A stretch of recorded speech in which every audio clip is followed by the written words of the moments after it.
Astros and the Cleveland Indians game prepared for the elements here today. Sun beginning to break through, but it has been a very, very chilly overnight and early morning here along the Lake Erie front. Things warmed up certainly in Cleveland last year. First-year manager Terry Francona, what a remarkable job he did. Wound up, of course, winning 92 games and reaching the postseason, the one-game playoff. First time the Indians have done that, Eric, since 2007. Well, they got hot, especially the second half, and they did a lot of damage against teams that they were supposed to beat. And I'm talking about sub-500 teams. They're hoping to carry that and build on that into this season. So far, the early start, 3-1. They're playing well. They're swinging the bats well. Not bad. You know, you look at the way they won so many games last year. We'll talk about that throughout the game today. 30-17 in one-run games. They were 10-2 in extra inning games. And they were just unbelievable walk-off wins. They had 11 of those last season. Eric, the question I would have for you is, you can't count on that again this year, can you? No, you can't count on it, but you've done it. And it's one thing to have experience. It's another thing to talk about it. This year, they can say, look, we did do these things last year, so we know what we are capable of. And that speaks volumes as opposed to being told, oh, yeah, you can do it. Hey, you can just keep persevering out there. They have something to build on, and that's what Terry Francona and this Indian franchise are doing. Carlos Carrasco and the Cleveland Indians take the field. Let's take a look at Ron Gardenhauer. One win away from 1,000 his managerial career. Brian Dozier leads off at second. Joe Mauer now at first base, as we mentioned a short while ago in the two-hole. Josh Willingham healthy again in left field. Chris Carabello has been the story so far this year. Off to a great start. We'll talk more about him later. Kloop down at third base. Jason Kubel back in a Twins uniform. The very highly touted catcher behind the plate, Yasmiel Pinto, getting the start. Aaron Hicks in center field. Pedro Florimon is the shortstop. Carlos Carrasco, a young man they've been waiting on. He's come all the way back, much like his counterpart today, Kyle Gibson, from Tommy John surgery. And they feel like he has the stuff to be a big winner in the major leagues. Well, he's got an electric arm, and last year as a starter, he was not very successful. Had about a 9 ERA. They moved him into the bullpen, very effective. And what Terry Francona wants to see is for him to be able to take that ability that he shows in the bullpen, take it out onto the field, and display it for 5, 6, 7 innings. Carrasco went into spring training in a battle for the fifth spot in the Cleveland Indians rotation with Josh Tomlin. Carrasco was out of options, but quite frankly, he would have earned it anyway just by simply out-pitching Tomlin. Well, and the potential, he is, Terry was telling us prior to the game, the arm is absolutely electric, and they have to find out, can this guy pitch in the big leagues? He's not the type of guy that this organization can afford to let go and then have him flourish elsewhere. We are set to go. The Minnesota Twins and the Cleveland Indians. Indians had their home opener yesterday. They fell behind 2-0 and then kicked it into gear, as they have done already this season, scoring big and scoring late. So Carrasco turns it loose against Brian Dozier, and it's strike one. We are underway.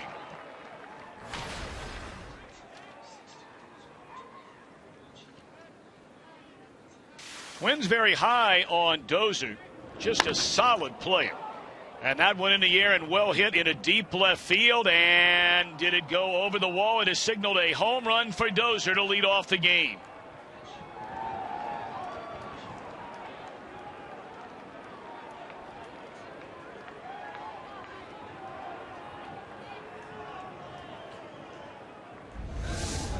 Well, Carrasco set up outside for a fastball. This one tails the inner half. Dozier hits the ball out.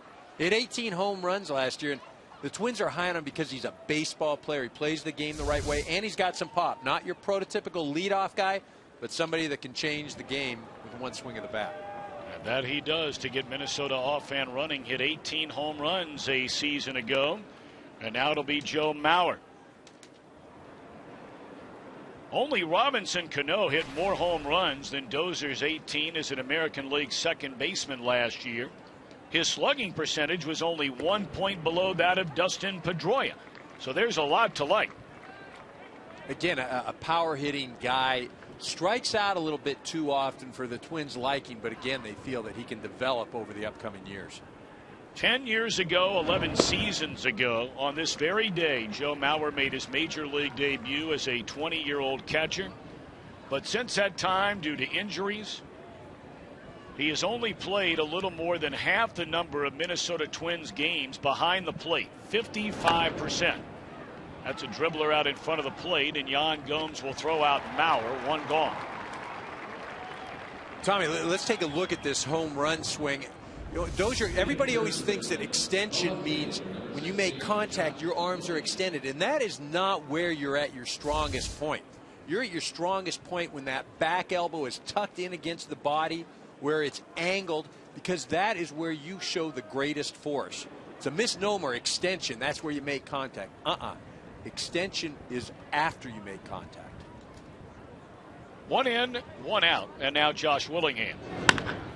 That ball is clobbered into deep left center field. Niger Morgan will play it off the wall, and that is a one-out double for a healthy Josh Willingham. You may remember he had the big year for the Twins in 2012, but played with a wounded knee last year. Well, this pitch gets too much of the middle part of the plate, and we've seen both the balls that have been driven so far. Catcher setting up outside. Roscoe's not hitting his target. There's a line that Clint Hurdle used the other day. He said home runs aren't hit, they're given up. And what he meant by that is the pitchers are 90% of the time missing location.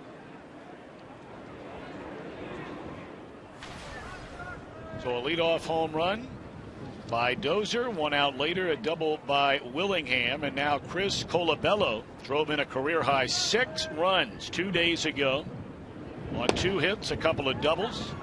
And the 6 RBIs, the most in a single game in the majors so far this year. And already 7 batted in on the year. Young man who was the International League's most valuable player last year, but his story is truly a remarkable one. Dribbled foul. He was signed 2 years ago by the Twins to play in the minor leagues as a 28-year-old slugger. After 7 years in the independent Can-Am Association. How about that? Where is the Can? Do we know where that is? I mean, that's the thing that's amazing. We're not talking about 7 years of minor league baseball. We're talking about 7 years of minor league independent baseball.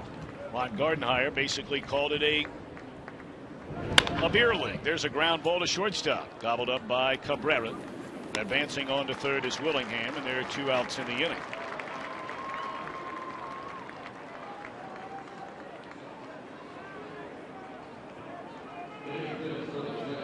Trevor Plouffe, another guy coming off a good series to open the year in Chicago against the White Sox. Drove in 3 runs in the second game of the year, 2 runs in the Minnesota win, the finale. 7 hits in the first 4 games.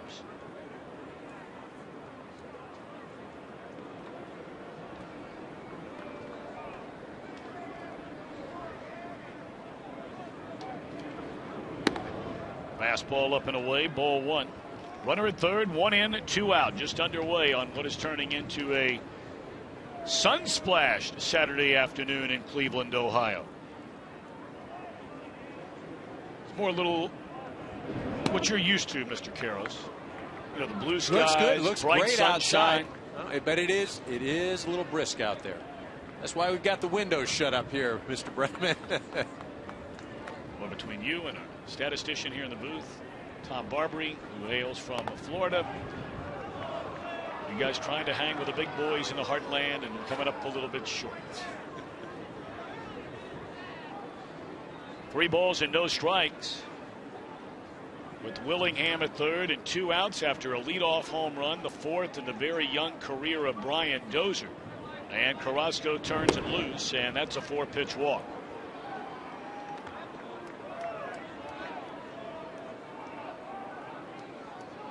Twins won 66 games last year, the 3rd consecutive season with at least 96 losses. The last time they reached the playoffs was in 2010. And really, it doesn't matter what category. When you lose 96, it's hard to find strengths. Their starting pitching was abysmal. Their offense finished 13th in the American League in runs. One area where they were very good is down in the bullpen.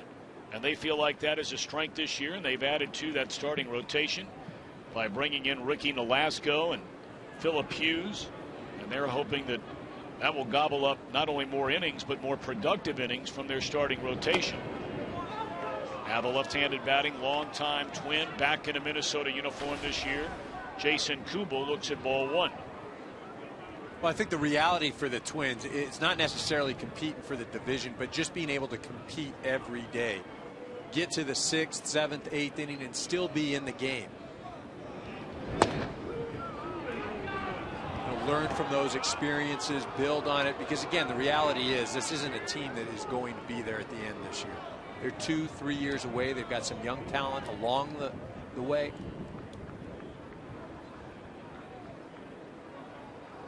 Six straight pitches out of the strike zone for Carrasco, and finally delivers a strike.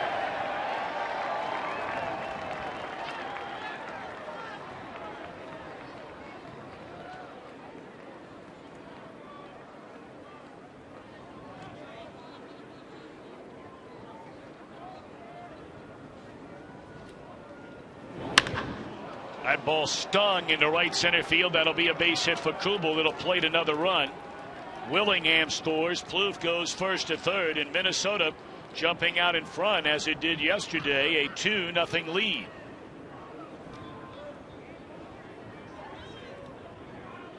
Well, it's been the story of the first inning. The location, catcher sets up hard inside, drifts out over the plate. With the walks, with the missed location, and that's what's got himself into trouble.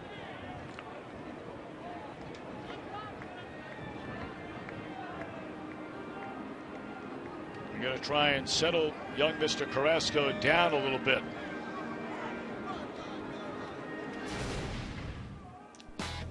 Well, you see where he's set up, and look at the glove just moving to the inner half of the plate. You just can't miss by that much. Same thing here with the double. Misses right down the middle. Again, this Carrasco has an electric arm. He's got great stuff. Ball moves all over the place. It explodes out of his hand. But the bottom line, if the location isn't there and you miss your spots, you're going to get hurt. Mickey Callaway in his second year as Terry Francona's big league pitching coach. A quick visit with Carrasco. Yasmiel Pinto. Boy, are they high on this young man. Getting to start behind the plate. Very young, enormously talented. Figures to share time in the early part of the year with the veteran Kurt Suzuki. But they think this guy has a chance to be a great player one day. And Pinto, with a little bit of work to do still on defense, but he can hit. And that one dribbled into right field, a base hit. Another 2-out base hit that drives in a run. And Minnesota with a 3-0 lead. So Yasmiel Pinto with the RBI hitting it the other way. He just shot this in the hole with the runner being held on at first base. Pinto does a nice job, gets himself an RBI, keeps the inning alive.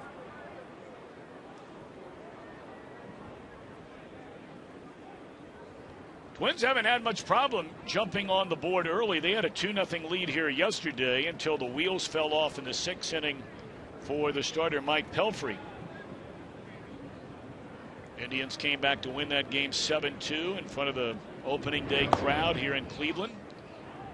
And now the 8th man to bat in this Minnesota first inning is Aaron Hicks. Had back-to-back multi-hit games for the first time in his young career on Monday and then on Wednesday. Hicks for the second year in a row getting a chance to be the everyday center fielder. Behind the bag, and the flip by Cabrera in time to Kipnis will end the inning. But 3 runs in the top of the first for the Twins.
The first of 3 runs in the top of the first inning for Minnesota. Let's take a look at Cleveland's starting lineup. Nyjer Morgan back playing in the United States after a season in Japan. Nick Swisher followed by Jason Kipnis. Carlos Santana, the DH today. Michael Brantley in left. Asdrubal Cabrera down at short. They have David Murphy, the right fielder. Yan Gomes behind the plate, and Lonnie Chisenhall plays at third. Kyle Gibson, former #1 pick out of the University of Missouri. And they're hoping that this will be the year after undergoing Tommy John surgery 2 years ago where he puts it all together at the big league level.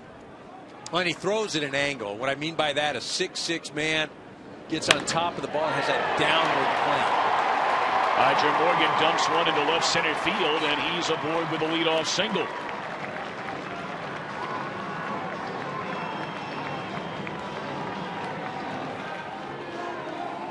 Gibson will get some movement. He throws what they call a heavy ball. When you're up at the plate, if you don't hit that thing square, it feels like a bowling ball when you're hitting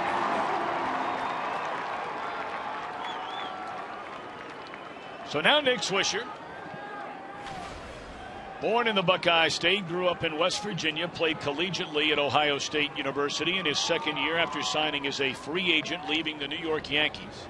Initially came up. You had a chance to see this young man come to his first major league camp in Oakland.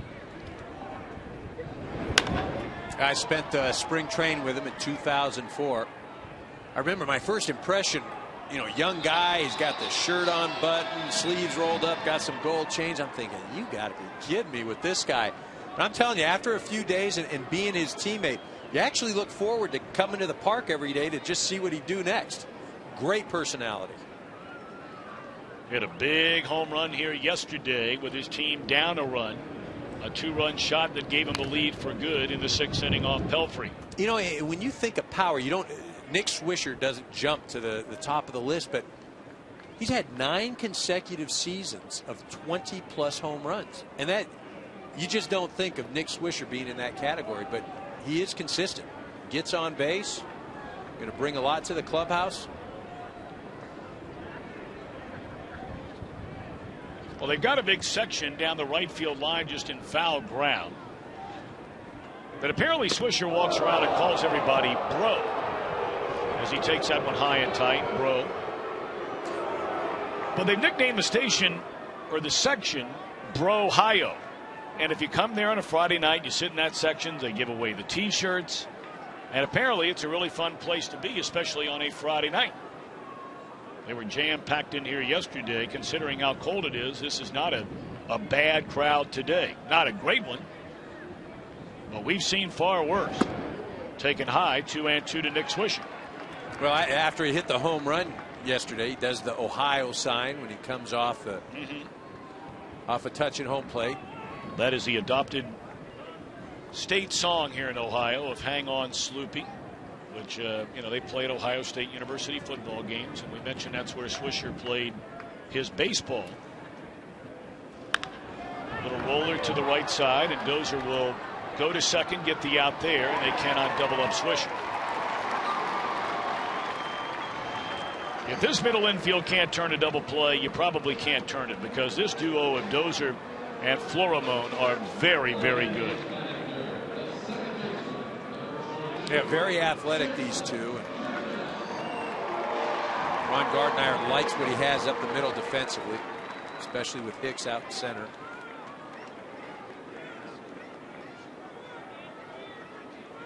Now Jason Kipnis just signed officially yesterday to a 6-year contract by the Indians. 27 years old, a 2nd-round pick in 2009. He looks at a fastball strike. Only played in a little more than 250 minor league games. 4 years ago, they converted him from an outfielder to an infielder. And that has turned out to be a great move for the Cleveland Indians. And Kipnis. How about this? Nyjer Morgan and the double play ball. This is, I guess, the new way to go break up a double play. You go in there head first. Don't see that very often, but makes the play very easy for the middle infield. 84 runs batted in a season ago for Kipnis, the most by an Indian second baseman since the great Robbie Alomar knocked in an even 100 in 2001. 1-2 to Kipnis. You see, now that's the second 0-2 pitch that Gibson's run up and in. Did it against Nick Swisher, did it here against Kipnis. Doesn't want those Indian hitters to get too comfortable.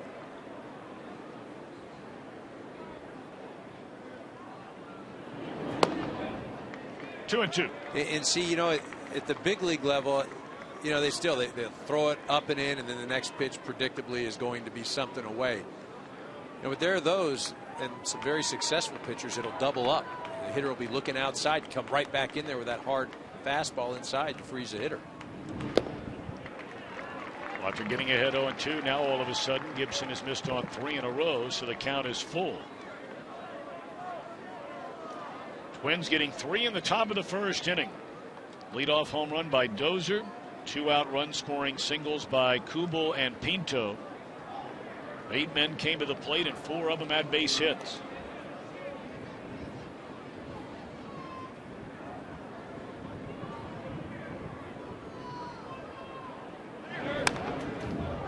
Runner going, and it's still 3-2 as it's fouled away by Kipnis.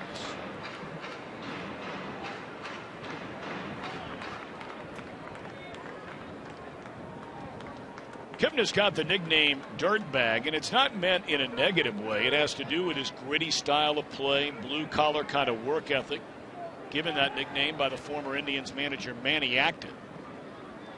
Runner goes again, and it is ball 4. The Indians have 2 on with 1 out against Gibson here in the opening inning. All right, Mr. Karros, you spent a lot of time on that plane from L.A., drumming up our Ford keys to the game. Well, this is what I got for you, Tom. Twins have to give you a quality start. The starters supposedly have been, the rotation had been improved. They've only had 1 quality start this season. The Indians score early. They've been waiting until the 6th, 7th inning to start the offense. No reason that 1st, 2nd, or 3rd inning don't count. Well, now Carlos Santana, the cleanup hitter. Pinto will let everybody know what's going on defensively here. You know, if I'm looking at the Indian lineup, this is the key for me. This guy, Carlos Santana. Very patient hitter, has power, gets on base, sees a lot of pitches. And swings at the first pitch. Just, well, if you get a good one, you know better than anybody. Let it fly, right? It is absolutely. It's that the on-base percentage work the count, but only to a point. You're hitting in the middle of that lineup. You get something that you can drive. If it's a first pitch, you mentioned, let it fly. Especially when you can do some damage when runners are on. Swisher, the runner at second base. Kipnis on at first. Santana waits, and a fastball runs inside. Of course, the big story for the Indians and Santana. Today's a DH, but he went to winter ball in his homeland of the Dominican Republic to go back to what was his original position when he played in the minor leagues in the Dodgers system. So he is no longer their catcher. That is now Yan Gomes. Santana is now their regular third baseman. And I've had an opportunity to watch him the last few games. He's very athletic. There you see Yan Gomes, the everyday catcher. He came up last year and was great defensively, offensively excellent as well. He basically took the position. Santana's shown a lot of mobility over there at third this early part of the year. Boy, and Gibson digging himself into a pile of trouble here, falling behind Santana. Now 3 balls and a strike. Yeah, and remember, he had Kipnis 0-2, and then threw that pitch up and in to brush him back a little bit. And ever since then, he has not been able to find the plate. Santana came over from the Dodgers back in 2008. That was that Casey Blake deal. And that has turned into a great trade for the Indians. 3-1 the count.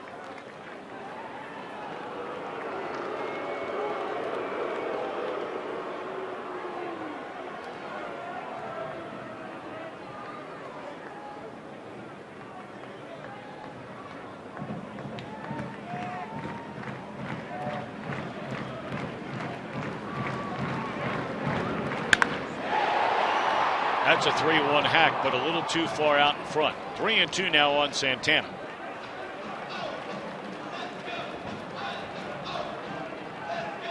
And this is where it gets interesting, because Gibson knows that Santana's a patient hitter, so he has to throw a strike. You can't try to make Santana expand the zone, because normally he doesn't do that. You don't want to end up walking him. Does Terry Francona even think about starting the runners? I think you have to. I think you have to send him. Swisher at second base, Kipnis on at first. Kipnis runs very, very well, and they're not going here, and it's a swing and a miss, and perhaps a good thing they weren't. 2 out in the inning. For a 3-2 breaking ball, that shows some confidence in your stuff. Really does. That pitch out of the zone, an excellent pitch. If Santana does hit it, he beats it into the ground. That's why the Twins are so high on Gibson. He's got great movement. He's tough to pick up. Throws a heavy ball. Again, the angle from which he throws. Basically straight over the top. It's that downward plane. But he has one more tough out to get here in Michael Brantley. 284 hitter a season ago. 10 home runs, 73 runs batted in, among the best hitters in the American League, batting in situations just like this one with runners in scoring position. Talked about the Indians going back to the very beginning of spring training. After yesterday, they have locked up 3 of the core players they're building this franchise around. Brantley got a 4-year deal right before spring training got started. They signed Gomes a week ago to a 6-year contract. He'll be their everyday catcher for a long time to come. And then yesterday it was Kipnis' turn. Much like the Indians of the early 90s. John Hart, the general manager, signing guys like Baerga, Tony, hard-hitting Mark Whitten. Multi-year deals. The young players. On the ground to first and bobbled by Mauer, but time. And the inning is over, so good work by Gibson. 3-0 at the end of 1.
Legendary sports director Sandy Grossman passed away at 78.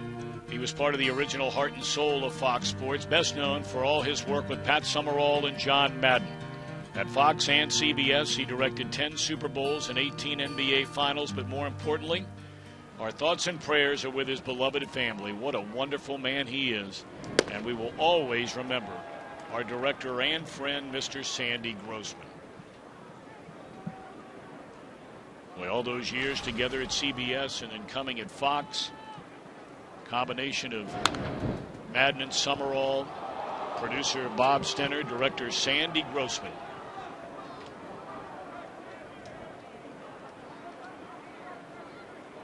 3-0 Minnesota as they bat here in the second inning against Carlos Carrasco. And that fastball just missed the inside corner. Pedro Florimon, very good defensively.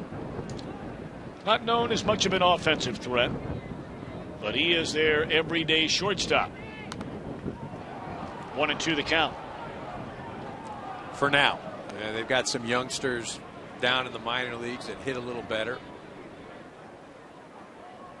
The Foreman can absolutely pick it, plays well defensively.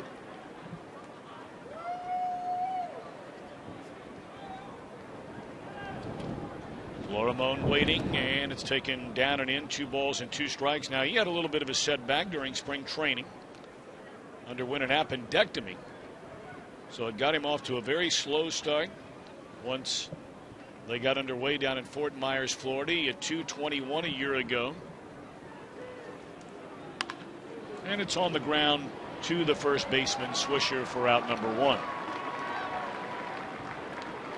Eric, you played on some very good teams in your career. You played on some teams that I'm not so sure you ever go into a year saying we're going to be bad. But you certainly went into some years where maybe the expectations weren't as high. What is it like playing for that kind of team, like perhaps we're looking at here in Minnesota? Well, it depends on where you are in your career. If you're a younger player, you're still trying to establish yourself in the big league level. So you're going to the park, and every game is like a world championship game because, again, you're trying to prove that you belong. If you're a veteran guy, sometimes that gets frustrating because you get to a point where all you want to play for is a chance for the postseason, a chance for a World Series. The reality is with some of these Twins players, it's not going to happen anytime in the near future. Well, they've got some unbelievable prospects. Byron Buxton, he's regarded by many as maybe the single best prospect in all of Major League Baseball. They took a big blow during spring training when their third baseman of the future, Miguel Sano, underwent Tommy John surgery, and Sano ranked as the 14th best prospect by Baseball America in all of baseball.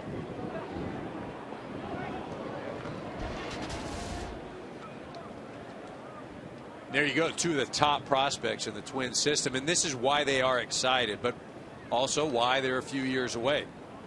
Both of these guys unproven at the big league level,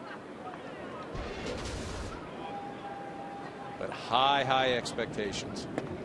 Swing and a miss, and this time Dozier, who homered his first time up, is out on strikes. 2 up, 2 down here in the Minnesota second inning. This is a good breaking ball in the lower part of the plate.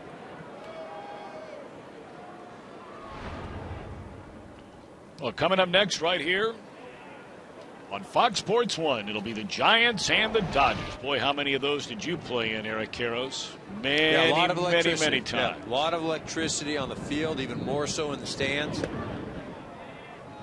To have it at the beginning of the year, too, right when you start the season. It's a way to get things going. Of course, it has been a brutally cold winter all over the United States of America, or at least in this part of the country, especially in this part of the country. And they're not only hoping for spring, they're just hoping that winter will come to an end. You don't need to tell the folks in the Twin Cities about that. We were talking to Danny Gladden, former Twins player, and does their broadcast on the radio side as Mauer shoots one into left field for a 2-out single. They're looking forward to their home opener at Target Field, where they'll play the All-Star game, of course, this year. They're hoping the snow will melt by then. They just got 8 more inches of snow just outside the Twin Cities, a little more than 6 in them. There's Danny Gladden right there. He was all bundled up. You know, I'll never forget my first year in Chicago with the Cubs. Opening day, I walked out of my place, and it was about 1.5 feet of snow. And I'm thinking, man, after playing in L.A. all those years, cold weather is not ideal for baseball. Swing and a miss. What's the hardest part if you're a player? For me, it's the hitting. It's just being able to get a feel for the bat, to grip it. And then if you don't hit the ball solid, wow, hands are ringing. Hurting like you would not believe. Not a fan of cold weather baseball. which is why it's really amazing the number of players. Now I'm talking about per capita, not total number, but per capita that come out of the Midwest, where you're lucky to play, 20 high school baseball games, 25 a year? Look, you got to stop promoting this Midwest thing. It's been all Midwest telecasts. Most of the players, though, they come from Florida, warm weather. California, warm weather. Well, I said per Texas. capita. Per capita, Cincinnati, Ohio has the second most players. I don't say this just to promote. I mean, I'm being serious about this. But Tampa, Florida, per capita, produce the most Major League Baseball players in the last 30 years. But 3.5 hours south of here would be number 2. Now, again, you're not talking about the population base. Here's my question. How often does it snow in the Dominican? Well, they would be an overwhelming number 1, the Dominican, if they were a state. I didn't know we were dropping per capitas on us here. 2-2 the count on Josh Willingham. That's a legitimate question. Not much, I don't think. Although this winter, maybe you did.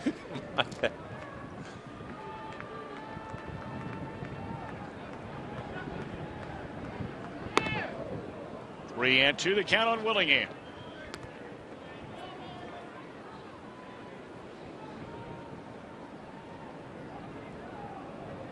.41 pitches already delivered by the Cleveland right-hander, and this is his first start of the year. He only made 7 starts at the big league level last season. Eric mentioned earlier, once he found a groove in the bullpen towards the end of the year, he threw the ball very, very well, but they feel his future is as a starter. Runner goes, and that is a beautiful breaking ball for strike 3. A hit, a man left, 3-0 Minnesota.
Half of the second inning, Cabrera, Murphy, and Gomes against Kyle Gibson. Gibson pitched out of a 2-on, 1-out jam, striking out Santana and getting Michael Brantley on a ground ball to end the first inning after his team had scored 3 in the top of the first. And that's where we stand here in the last of the second. Cabrera dumps it foul and out of play. 2 hits in his first 14 at-bats for Cabrera, coming off the worst season of his major league career, and they are hoping that he can deliver like he has delivered for the better part of 7 years, and that is a rock solid offensive player in the middle of this Cleveland lineup. Yeah, well, you figure they get to the postseason without Cabrera having a typical type year. Cabrera's been their everyday shortstop for 8 years now, since they traded Johnny Peralta away to Detroit on a deadline deal. Cabrera flourished up until last season when he batted a career low 242. 2-2. That's just a filthy pitch right there. 2-1 as a hitter. You're thinking fastball. Hasn't shown great command and then comes back with that breaking pitch. David Murphy on deck of the formerly of the Texas Rangers. Just missing with a tailing fastball. Yeah, he's gone in there 3 times and hasn't got the call on any one of those pitches. I think it's more of a function of the way Cabrera is taking that pitch and it actually not going over the plate.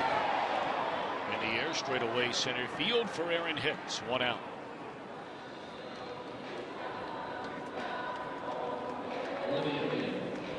Now I want to get back to you real quick. We were talking about the Giants and the Dodgers coming up next right here on Fox Sports 1. Already a second situation, I guess you would call it, maybe with the youngster Yasiel Puig.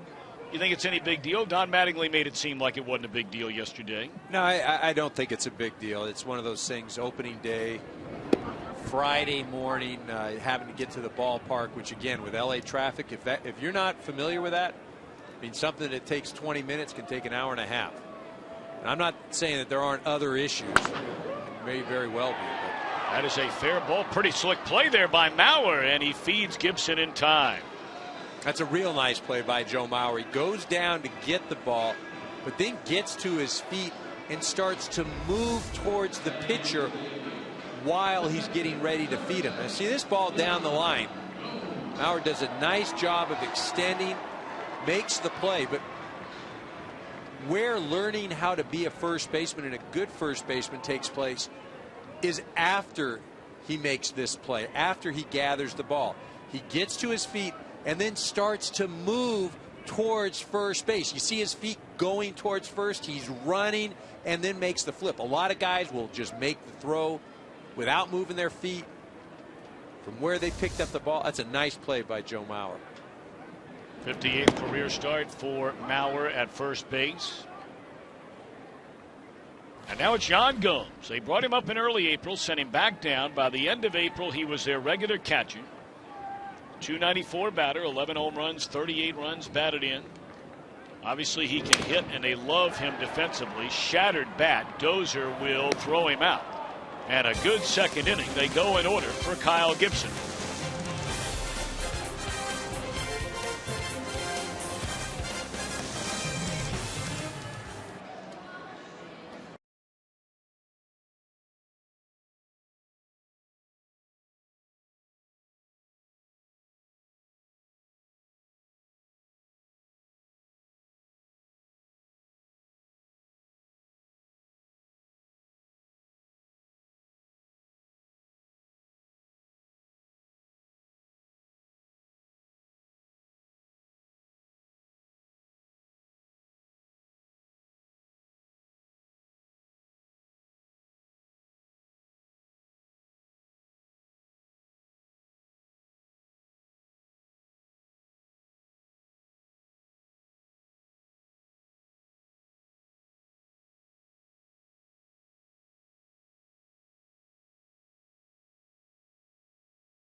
trouble in the first inning. Gibson comes back with a 1-2-3 second, and his team in the dugout coming to bat with a 3-0 lead. All of a sudden, not a cloud in the sky. Hard to believe. As cloudy and as cold and as ugly as it was no more than an hour ago.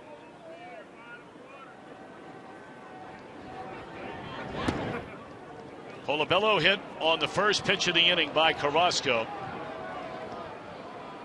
And while we have a moment, let's send it back to Kevin Burkhardt, standing by in Los Angeles with a game break. Hi, Kevin.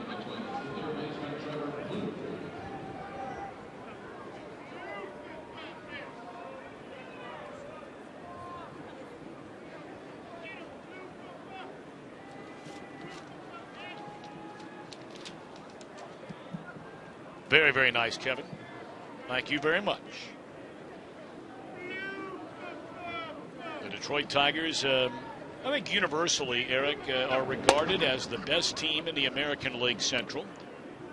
Although the Cleveland Indians, I think many might fail to remember, they only finished one game behind the Tigers last year in the American League Central. Detroit won 93, Cleveland won 92. Indians ended the year on a 10-game winning streak. Quick throw down to first base, and the runner just does get back. I think, though, if you look at the Tigers and that pitching staff, especially that starting staff, there just aren't a lot of comparisons to the rest of the division. Gomes making a nice throw down to first base. Got a very live arm. And even the Tigers, after trading Fister, I still think that they're as good as anybody, right? Especially when you're talking Verlander and Scherzer. Scherzer in a contract year. Anibal Sanchez. I think Kinsler makes that team better. I'm just not sure that anybody is they're going to catch the Tigers. I mean, I understand the Indians are nice. I understand the Royals are nice. But I don't think they're nice enough. 2-1. And that'll even the count of 2-2. Bluth walked and scored his first time up. Now, just to play the other side of that, there are some that follow the Tigers regularly that suggest, how can you believe you're better when you trade away the player with the numbers of a Prince Fielder? Well, I think you've made yourself better at second base. I think Kinsler's going to have a better offensive year than what he had the last year in Texas. I think he's got something to prove. I think Victor Martinez is a guy that's really going to speak volumes on that ball club. Now, he had a very nice year last year, but I think batting behind Cabrera, being the guy that protects him, you're going to have a lot of opportunities.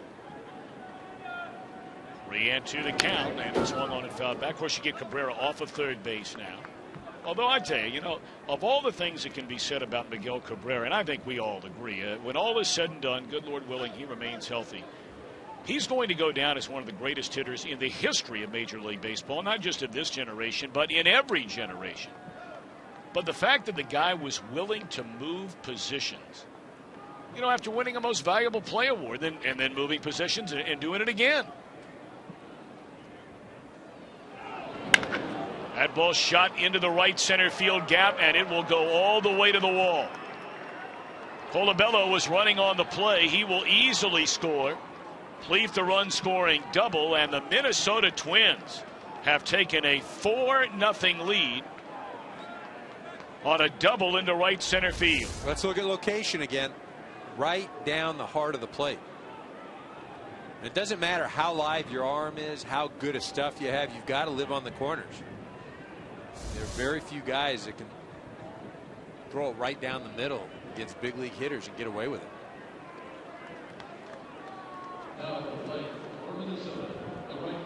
Bluth, a guy they're really counting on to bounce back. You may remember last year he hit 10 fewer home runs and had a slugging percentage that dropped almost 70 points from where he was in 2012.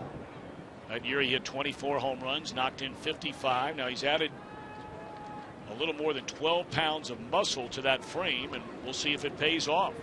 6 RBIs already in this young season. There's strike one to Jason Cooper.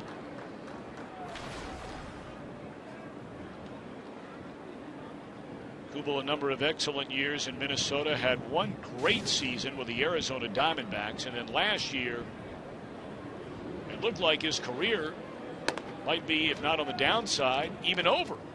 But they're willing to take a chance. Guy's been a good hitter and a good player for many years. Well, and this is where he was most comfortable. This is where he came up. Ron Gardner telling us that he had envisioned platooning him with Colabello, switching him off, doing the matchup. But right now, the way Chris Colabello is swinging the bat, you can't take him out of the lineup. There's the big man right there. It was hit by a pitch to begin the inning and then scores on the double by Plouffe. And it's 1-2 strikes on Kubel. 4-0 Minnesota. And that's all for Kubel. Well, we've been talking about some of the moves that were made during the offseason and that big deal, mega swap between Texas and Detroit. Fielder to the Rangers, you know about Kinsler. Robinson Cano leaving the Bronx to go out west. The Yankees spending money on everybody else. Tanaka gave up a home run to the first batter he faced in the big leagues last night, but wound up pitching very, very well over 7 strong innings and getting the win. Yeah, he showed that he can persevere. He didn't have his great stuff. Saw last night in that Yankee game, though, Mark Teixeira, the fine first baseman, removed himself. Hamstring injury. Interesting to see what transpires out of that. Osmeal Pinto had a run-scoring single his first time up. The breaking ball gets away and making a run-saving play. Down at third base was Chisenhall. It's a nasty breaking ball, and it looks like Gomes just takes his eye off of it. You know, remember, that's the one thing, even as a young player, what you don't want to do. You make a mistake, you don't want to compound it with mistake number 2. Gomes hustles after it, then just throws it down to third base. Fortunately, Chisenhall does a nice job of catching it. Gomes charged with a pass ball, and the 1-1 breaking ball sweeps away from Pinto, and he chased it. He went around, and now behind in the count at 1-2 strikes. Minnesota was terrible batting with runners in scoring position last year. The Chicago Cubs were the only team in Major League Baseball with a lower batting average. Twins hit .225. But 2 out of 4 in the first inning here today. Infield in. And Pinto a ground ball to short.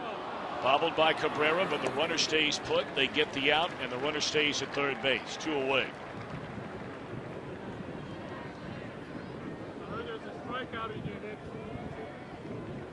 Now batting for Minnesota, number 32, Aaron Hicks. Aaron Hicks bounced into a fielder's choice, ending the 3-run first inning. He'll bat with Plouffe at third and 2 out.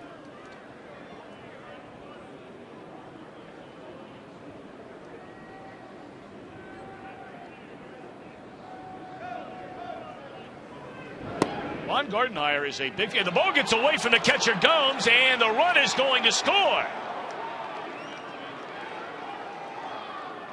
Well, it's one of 2 things. Either Gomes is just having a tough day, or Carrasco's stuff is that electric. You see Gomes just sort of stabs at that ball. It wasn't the location that he was looking for, but still, he's good enough to make that play.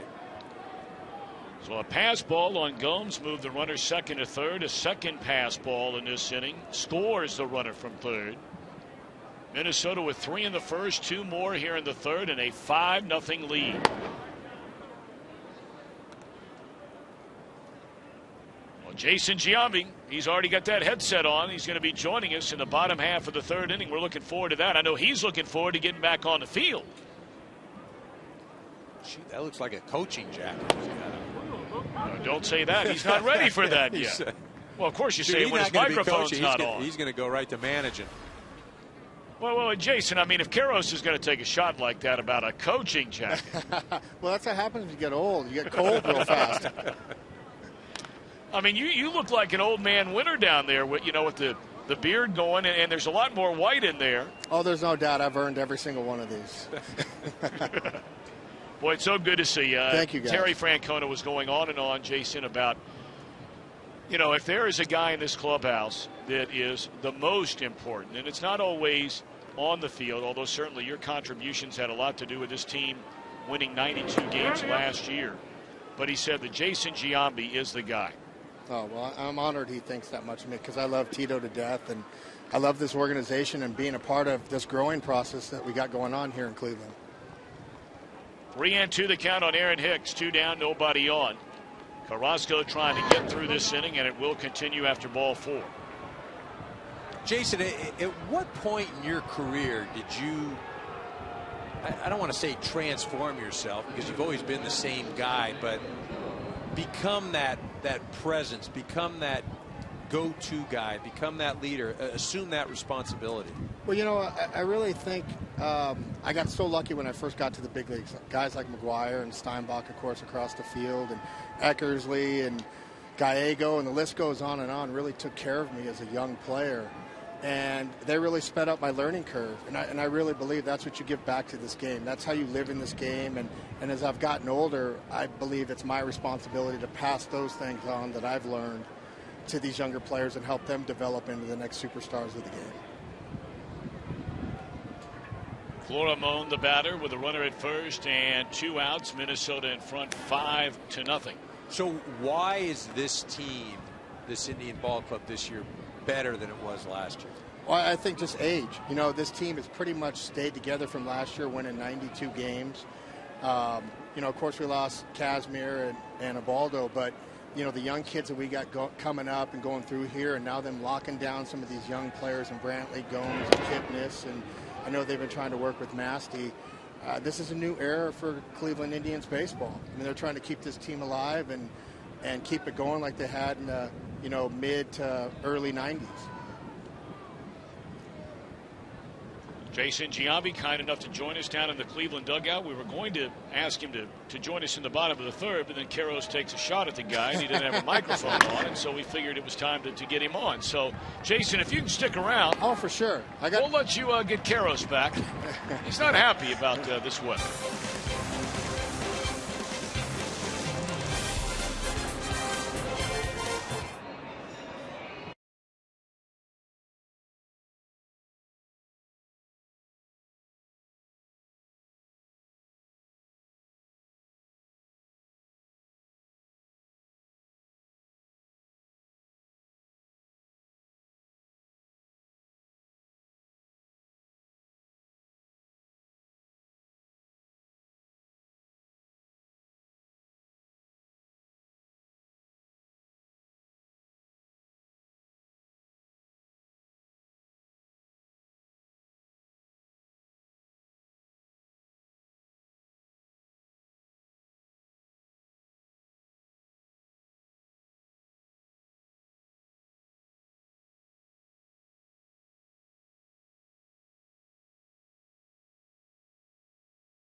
Minnesota, no runs, 1 hit for Cleveland against Kyle Gibson. Indians coming to bat here in the last of the third inning. And it's strike 1 to the third baseman, Lonnie Chisenhall.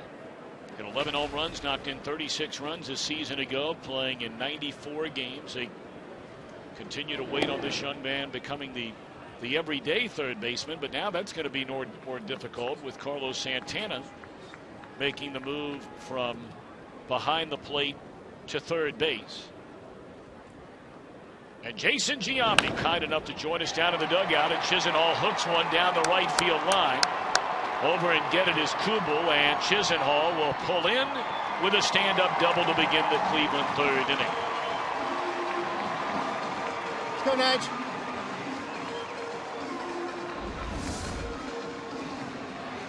He gets a ball down the middle of the plate. He just hooks it right down the line past the diving Mauer.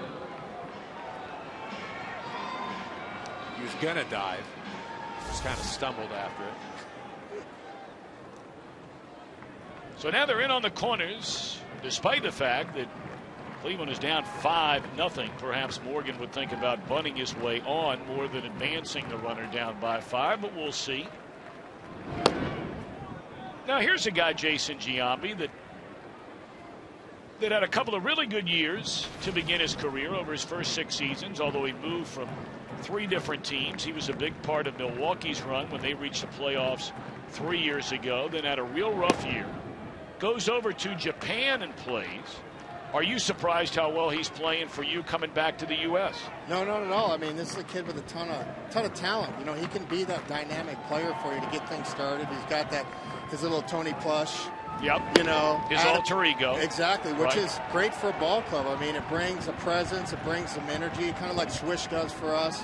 And having these two guys together, you know, at the top of the lineup, you know, when these two get going, with Michael Bourne not being in the lineup, it's really helping us out, no doubt. So as a 43-year-old dad, you're okay with the alter ego thing? You're all right? I love it. I wish I could have been an alter ego guy, but that's not me. I can't do it. I don't run fast enough either, I don't think. Well, there is a 4-pitch walk to Tony Plush. Alter ego. You don't need to be alter ego. He's a thong guy, right? Well, I have the thong. I have the gold thong. Now, you want to explain that for people who don't know about it, if you would, please, Jason. What happens, I want to say 98. So Tool Shed, who makes all my undergarment stuff that I wear under my uni and stuff, there was one reporter that was always talking about how tan I was all the time, you know, being in Northern California and this and that. So I'd say, hey, the next best thing is the gold thong. You know, I'll go out there and I tan and gold thong. And before I know it, it got sent to me. But then it became like a cult hero because guys started using it to get hits to get out of slumps. And it's still hanging in my locker. I need a glass case for it so it doesn't get stolen. And so nobody's using it anymore? Not yet. Nobody on this team. I don't think anybody on this team's brave enough to use it yet. I have to ask you, being in Derek Jeter's last year, did he ever use the thong? I'm going to say you'd have to ask G, but I'm going to have to say it's been used. It's been used.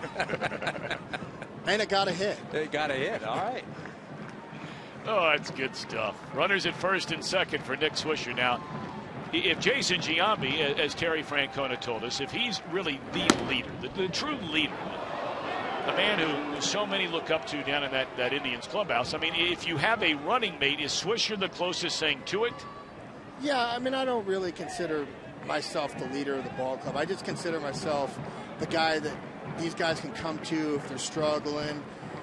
If they need advice on anything, really, you know, because you know as well as I do, EK, this game's a lot of mental. I mean, it's a grind every single day. We all know how to play the game, but sometimes the space between the ears get in the way. And I just try to help them work through that and try to turn those slumps of, 1 for 15 or, keeping them from turning into 1 for 40s or 1 for 30s. And, because I've been in their spot before. I know the pressure of how to play this game and what it means, especially when there's a monetary value attached to it, to keep them thinking about just winning baseball as a team, because that's what the Cleveland Indians are. We win as a ball club. You don't really see that one guy, the Miguel Cabrera or, the Justin Verlander. I mean, we have guys developing into that, so we have to win as a ball club. Will you go to guys, or do you let them come to you? I think it's give and take. It's really knowing your teammates, what they need and who needs their space, who needs some time to cool off, or who needs help right here, right now, and that's really getting to know. And I try to spend time with every single one of these guys on this team, whether it be pitchers, bullpen guys, closers, and, and just kind of be that guy they can come to, because I'm kind of in the middle. Like Vinny Pastano says it best. He goes, I'm a coach that hits homers. How long do you think you'd like to keep playing, Jason, or is that sort of just see how you're doing at the end of the year? Yeah, I mean, I still want to be a guy who can help a ball club. There's no doubt. I just don't want to put a uniform on and be some pseudo ball player. I want to be a guy that, hey, when I get an opportunity and Tito gives me that opportunity, you know, because he uses his bullpen, I mean, not his bullpen, his extra guys very well. I mean, everybody gets to play for Tito, and I get some opportunities to pinch hit and start a few games here and there and feel like I can help out the ball club. And as long as I can still do that, I still want to play. Well, it's 3-2 to Nick Swisher with nobody out, 2 on. Indians have fallen behind 5-0, but starting to make a little noise here in the bottom of the third. I was going to ask you, if you're managing here, do you send them, Jace? Down by 5, lefty, no. On the ground, Mauer for 1. Relay throw is in time to the covering pitcher. And 2 on, nobody out, turns into a runner at third. And that's where the armchair quarterback comes into. Well, we could have sent him. I just want you to start getting used to that, you know, when you're in that manager's seat. You get us up here second guessing, you say, oh, yeah, well, I would have. It's okay. You know, that's the great thing about this team is we can get on that little run. Like yesterday, we fall behind, and we need to push that first run across. I think us not really being on the field for about a week now because of the rain and the cold weather and everything, it's kind of hurting us a little bit, I think, offensively. I know we put some runs on the board, but we really haven't played our best baseball yet. Before we let you go, Jason, is coaching and or managing something you would consider doing one day? Yeah, for sure one day. I mean, I really love it. But I have a young family, and I have a young daughter and a brand new son, so I'd like to spend some time with them and then come back to the game. You know, I spent this whole time, my whole life, you know, playing baseball, and I'd like to spend some time with them before I make that transition. One is down and in. And, you know, one question I meant to ask you, and this is totally off the cuff. What did you think of the movie Moneyball? Well, I lived it. I know you lived it. What did you think of the movie? I think it's a great concept. I mean, it's a lot of, you know, what Billy and everything. I mean, a lot of it's kind of far-fetched, but it is the basic concepts of what went on there and how they think and how they project how players are going to do or how a guy fits on a team. And I think that's what makes him so successful, you know, is because they can really see kind of outside the box of how the team fits together as a whole unit. And I think that's what makes Billy so great at what he does. Well, kind enough to join us down in the Indians dugout today, Jason Giambi. How soon do you think you'll be back? I think we talked the other day. I don't think I can come off the DL until around the 14th or the 15th. You know, like I said, the hardest thing is I haven't really done much on the field because of the rain, or like today we didn't hit because it was 30 down there, so I didn't really feel like going out there at 43. I'd look like a snowman out there with all my clothes on. But I'm real close. I swing the bat. I feel great. So it's just some time getting that velocity back, you know, because it happened early in spring training. There's our first run, and hopefully we get going now. And once more, it's on the catcher, in this case Pinto, unable to handle the pitch that looked like he could have handled. Yeah, this pitch is a fastball up out of the zone, but looks catchable. I don't know if maybe the background today is the catchers are having some difficulty, or again, the pitchers have missed location a number of times. Well, that is scored a wild pitch. Yan Gomes was charged with a pair of pass balls, allowing Minnesota to get one of its 2 runs in the top of the inning, and that one misses outside. Ball 4 to Jason Kipnis. There's a kid, Jason Kipnis, that I think is going to be one of those next up-and-coming superstars of this game. He's such a dynamic player. He does everything so well for us. You know, he's really starting to come into his own as a baseball player, defensively, offensively, and as a leader as well. And he's still a young player. Talked about Kipnis last year, hit .284, 17 home runs, led the club with 84 runs batted in. He also stole 30 bases. That's part of being an all-around player. Jason Giambi's referring to a dynamic player.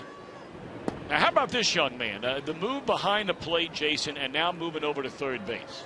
Unbelievable. You know, the biggest thing that when I talked to him and was proud of is the work that he put in to go from behind the plate to third base. You know, most guys have a hard time. It's not an easy spot to go to, especially, coming from a catcher. A lot of guys like to go to first base, but now playing that third base spot, he's been unbelievable. He was out there every day early in spring training, and it's a credit to him. And, he spent all off season doing it because, Yan Gomes came in and had such a great year for us and did such a great job. He wanted to be that player that was like, hey, just give me some at-bats. I'll play anywhere I need to be. What you want on your ball club?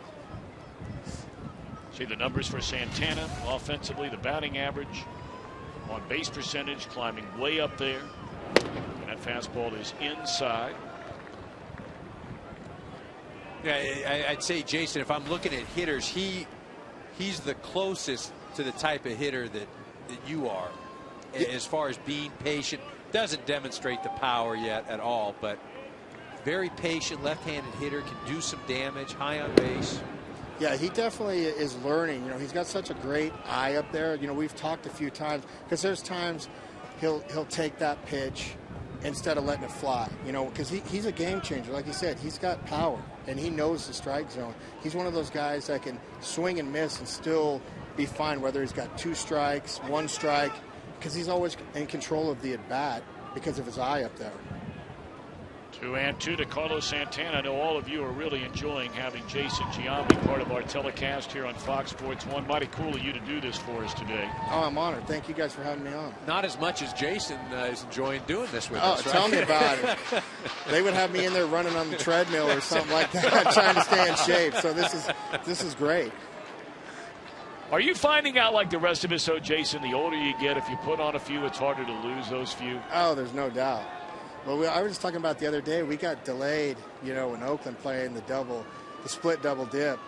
And we got in at like 8:30 in the morning here in Cleveland. And it's taken me 2 days to get regular. Jason, thanks so much for your time today. Been awesome Jason. stuff. Jason Giambi, kind enough to join us, 5-1 Minnesota.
Well, Brian Dozier to lead it off for the Minnesota Twins here in inning number 4. And he led off the first inning by clobbering a home run, part of a 3-run first for the Twins. They scored twice more in the third. Cleveland scores a single run in the last of the inning. So here we are in the 4th. 5 runs, 6 hits, 4 left for Minnesota. 1 run, 2 hits, and 3 left on base for Cleveland. Carrasco's still out there, and looked like Dozier went around. They appeal, and he did. 0-2. It's been an odd day for the Cleveland right-hander. There are batters where he has looked as sharp and as nasty as any right-hander you'll see. But then, of course, you look up at the numbers. 5 runs, 6 hits, a hit batter, and a couple of walks. And it just doesn't add up. Into short right, an easy play for Murphy, 1 away. Well, we invite you to get the ticket of a lifetime right now. Just go to MLB.com/tickets. Well, you mentioned that the only thing that's been consistent with Carrasco today is his inconsistency. He hits spots. He looks real good. Again, that's what the Indians are so intrigued by, because he's got a live arm. He can ever repeat his delivery, repeat the location, and he could dominate. When he misses over the plate, he gets crushed. Outside to Joe Mauer. Mauer a tapper out in front of the plate his first time up. He singled into left field his last time.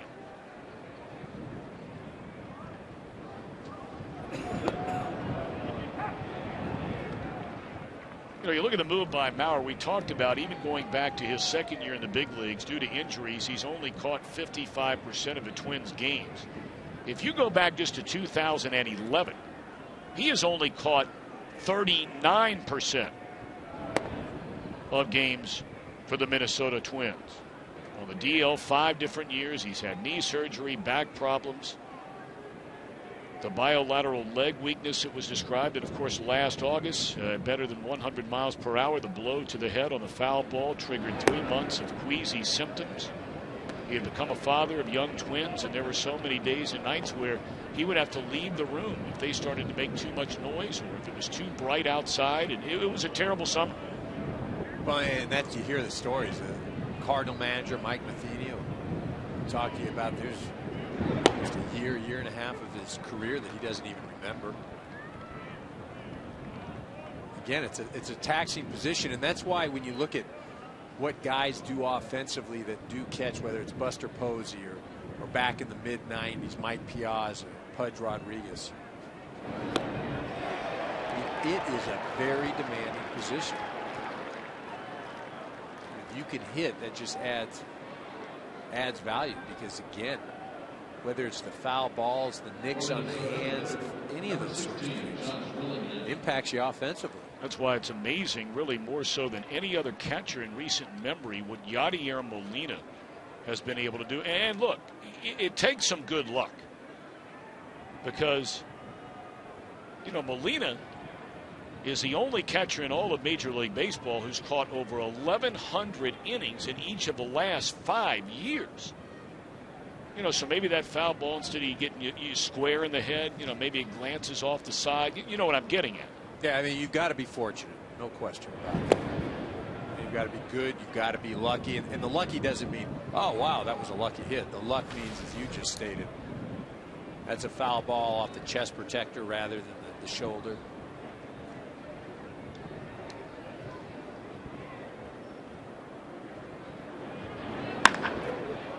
In the air, straightaway center. Drifting back is Morgan, and has room in front of the wall to end the inning. First perfect inning for Carrasco. His team trails by 4.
Kyle Gibson toes a rubber to begin the bottom half of the 4th inning. His team with a 5-1 lead over the Indians. Game 2 of this 3-game weekend series.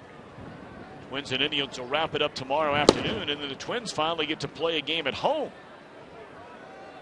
The Oakland Athletics will be their home opener at the beginning of this upcoming week. And we understand the weather is supposed to be a lot like it is here today when they get back to Minnesota. And that certainly will be welcome relief from the recent snow in the last 24, 36 hours. Michael Brantley, Asdrubal Cabrera, and David Murphy here in the Indians' 4th inning.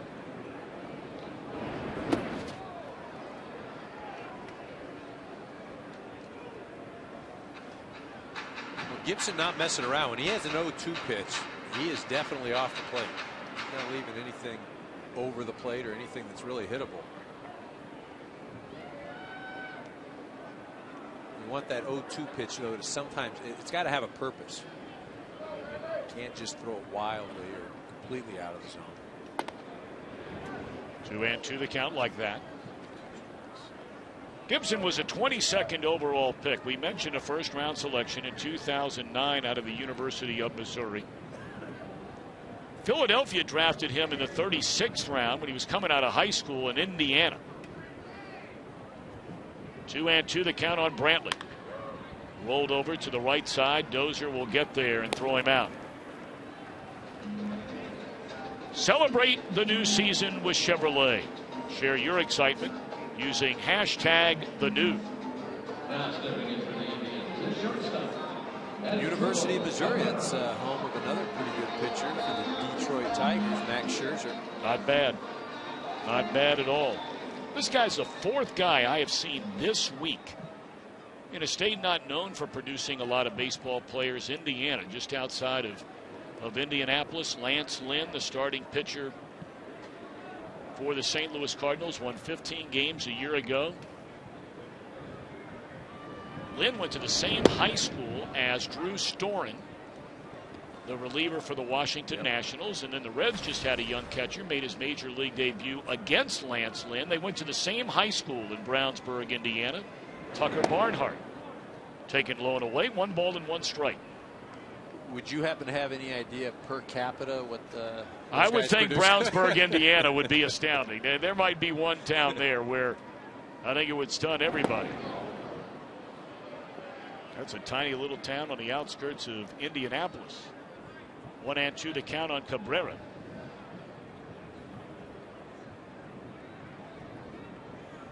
Of course, in Indiana, they're a lot known for the round ball.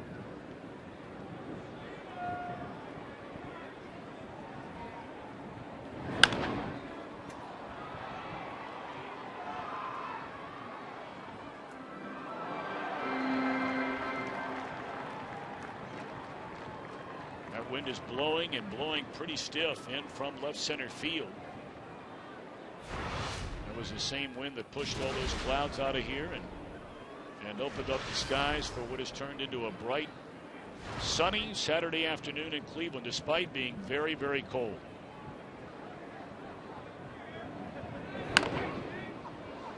What are your impressions so far of Gibson? Everything is advertised. Difficult to hit, very good stuff. Throwing on that downward angle. Been very effective, too, on that first pitch. 11 of 15 first pitch strikes. Working ahead of the hitters. And this should be the second out here in the Cleveland 4th inning. In fair territory, Plouffe. And let's check in back in Los Angeles. A game break time and Kevin Burkhardt.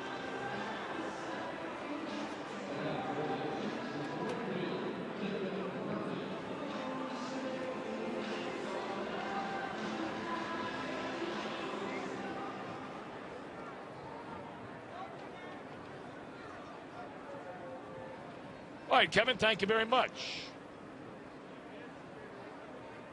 2 down in the inning for David Murphy. Of course, Fox Sports 1 will be your home to Major League Baseball every Saturday. Not every now and again, but every Saturday this entire Major League Baseball season. I mean, man, we get rolling into May, and we'll have games during the day on Fox Sports 1. We'll have primetime games at night on the Fox Network. Studio show during the week. That'll be you. I mean, it is just baseball, baseball, baseball. Get your fix on Fox Sports 1. And get your fix of Eric Karros. Are you due for a haircut? I got to find that rock.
To Texas as Kyle Busch looks to repeat his dominant weekend from last year.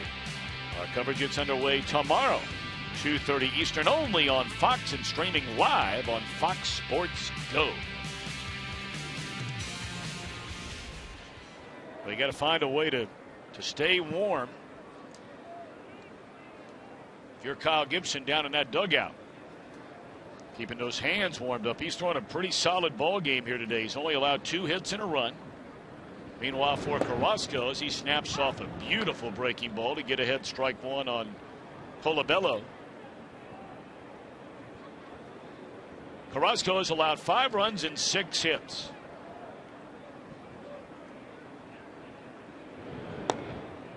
Well, that's back-to-back gorgeous breaking balls. Yeah, Carrasco's been on both ends of the spectrum. He's looked not so good, and then he's looked dominant. And that's the thing that keeps the Indians going. They see the flashes of brilliance. Just got to figure out a way to get that out of him more often. And that's good morning, good afternoon, and good night. What's happening with the Philadelphia Phillies, Mr. Burkhart?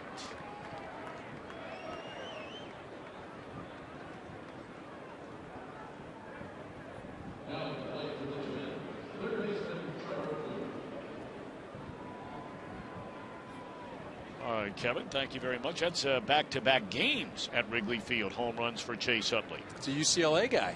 He is. Straight out of UCLA. Again, bad spring. Swinging the bat right out of the chute. You know, this is so frequently debated. I'm curious, you know, through your career, I'm guessing now that there have been years where you had a great spring and then years where you had a bad spring. By the time you got 2, 3, 4 years under your belt where you had established yourself as a Major League Baseball player, how did you feel if you had a great spring or conversely a bad spring going into the regular year? For me, spring stats didn't mean a thing. What mattered for me was the last 4 or 5 games in the spring, because typically there'd be spring trainings where I'd go up there and I would just take pitches. I literally would just stand up there and take pitches and just watch the pitcher's motion, try and pick things up, get some timing. Before you know it, you're 0 for whatever. Well, I tell you what, all of a sudden Carrasco has found that breaking ball, and it is dynamite.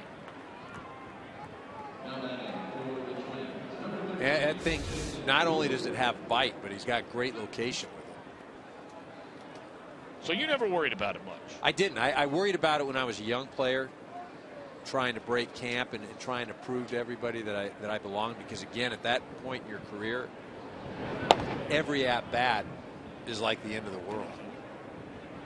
You're trying to prove that you could play at a certain level, but as years wore on, the focus was being ready for the beginning of the season. And almost times where you didn't want to have a good spring. And the joke would be, I don't want to waste my hits or good at bats down here in Florida. That's where we had spring training. 2-0 the count on Kubel. He had a 2-out run scoring single in the opening inning. That's in short right field, and that's the second baseman Kipnis, whose throw is offline. A much longer throw. That's more like a throw from shortstop, and it was well offline. Well, look where Kipnis is. I mean, he's way out here in right field. You know, and he's getting ready, and he goes to his backhand. Now, he's got some time. What he should have done here is shuffle his feet towards first base. If you see that, he throws flat-footed, which is not the way you want to throw the ball. You've got time. Could have shuffled, moved towards first base, got a little something behind the ball. Official score here in Cleveland says that is a base hit. Osmeal Pinto had an RBI single with 2 outs, as did Kubel in that 3-run first inning. And then Pinto bounced out to the shortstop in the third.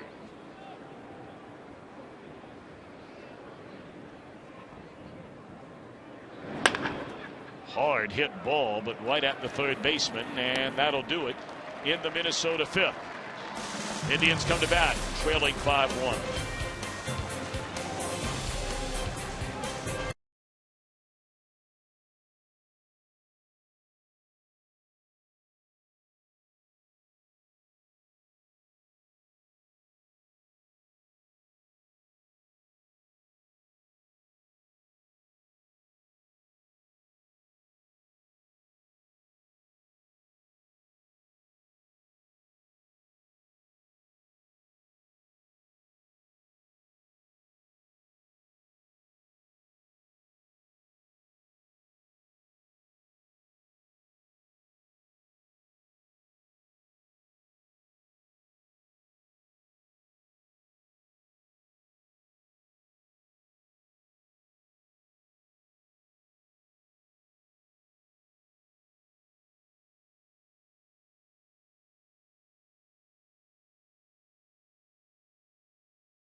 There were many who wondered, including the man you're looking at, Ron Gardenhire, if he would be back for yet another season as manager of the Minnesota Twins. Took over, of course, for Tom Kelly in 2002. And is today the day he will finally get win number 1,000.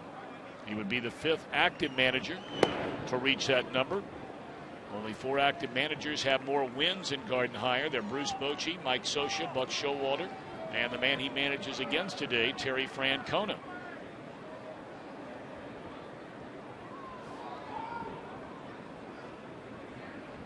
So interesting. Talking to Ron Gardenhire as his team leads 5-1. Cleveland batting against Kyle Gibson here in the last of the 5th inning, and it's 1 ball and 1 strike on Yan Gomes. He said that, he talked to the ownership and talked to Terry Ryan, the general manager, and said at the end of last year, look, if you don't want to bring me back, I understand it. 3 straight years of losing more than 95 games. They've given me an opportunity of a lifetime, year after year after year, to be this major league manager, something he dreamed about going back to his playing days. And the final day of the season, they said, we want you to come back. I think he's very grateful for the opportunities that he's been given in this organization. And I shouldn't really use the word given. It should be that he's earned, because he's done wonders for this organization and leading it, continuing what Tom Kelly started. It's ironic, both of these managers today, Ron Gardenhire and Terry Francona, they've both been to the postseason 6 times, and there is not another manager in the big leagues that has led his team to the postseason more than either one of these 2 guys. I think it's also a credit to him to see this transition through. It would have been very easy for him to say, look, I don't need this, take a front office job or go elsewhere. Tomahawked into deep left field, but that wind's going to knock it down a little bit out there. Howling in from left field.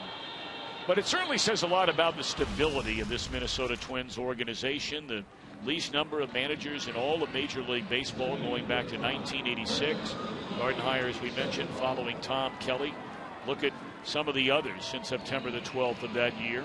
Cubs, Marlins, Mariners, Orioles, Reds, among others, in double figures. And today, Gardenhire in search of win number 1,000. It would make him just the 10th manager in baseball history. Tom Kelly is one of the other 9 to win all 1,000 of those games with one team. Well, it is pretty amazing, and at least for me, the only thing that I can remember that is similar to that, Dodger managers Walter Alston and Tommy Lasorda, for so many years, were at the helm of the Dodger ball clubs. Well, that was an amazing run they had, that duo. It really was. But again, even as Gardy was telling us before the game, a real credit to the front office, ownership of the Twins, because you've got to have patience. Something that's not so common these days. And I admired what he said, because he's also a realist. I mean, he said, look, I know there were fans at the end of last year that wanted me out of here. He said, I know there are fans right now that want me out of here. I understand it. Well, that's the thing, and that's probably one of his great traits, his characteristics. He's real. He's not going to get up there and be a blowhard. He's going to tell you like it is. Not trying to fool anybody. He said, look, if you want me, I'm back, and I'd love to be back, and I'm going to put every ounce of effort into doing the best I can for the Twins. I think that's an alluring trait. Well, he has to be very pleased watching young Kyle Gibson out on the mound here today. He has gotten better and better and stronger as this game has gone on. He allowed the run in the 3rd inning, a leadoff double to Chisenhall. Walked a batter, got a big double play off the bat of Swisher, and after another walk, it was a wild pitch which brought in Cleveland's only run of the game. He's not allowed more than 1 hit in an inning, in the only 2 innings in which he is allowed a base hit. And Morgan screwing himself into the ground on that check swing, 1-2. In talking to some of the traveling media as we look at this pitch again, and that comes in, he's trying to hold up, worried about back leg getting drilled. Didn't work out all that well. But some of the traveling media with the Twins, they were telling us prior to the game, we were asking about Gibson, and we were told, he's got the best stuff on the staff. I said, huh? Best stuff? I mean, oh yeah, absolutely, the best stuff on the staff. And watch it today, it'd be pretty hard to argue.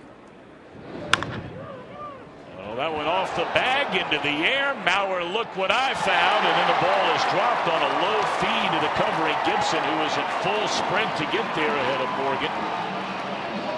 And Lady Luck shining on Nyjer Morgan on that ground ball off the bag. I think looking back on this, the feed it handcuffed Gibson.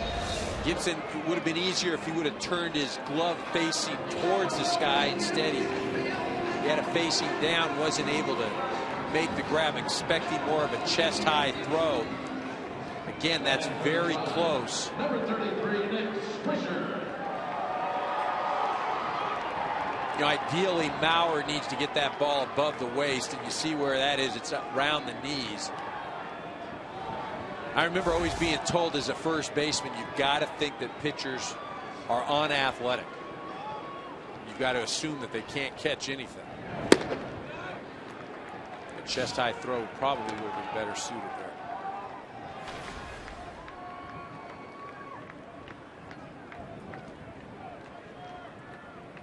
Swisher 0 for 2.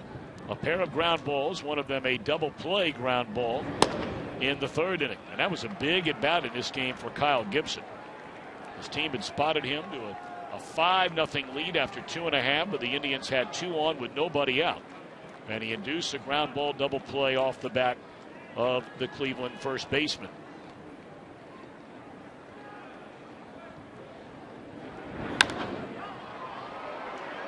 Foul territory. And room for Plouffe to end the inning. Gibson rolling with a 5-1 lead.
Minnesota 5, Cleveland 1.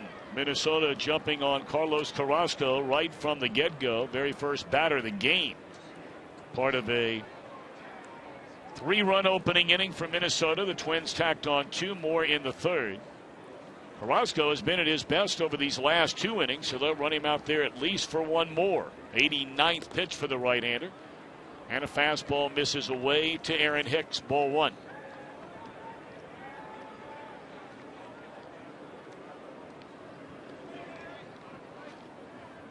Hicks, Florimon, and Dozier here in the Twins' 6th inning.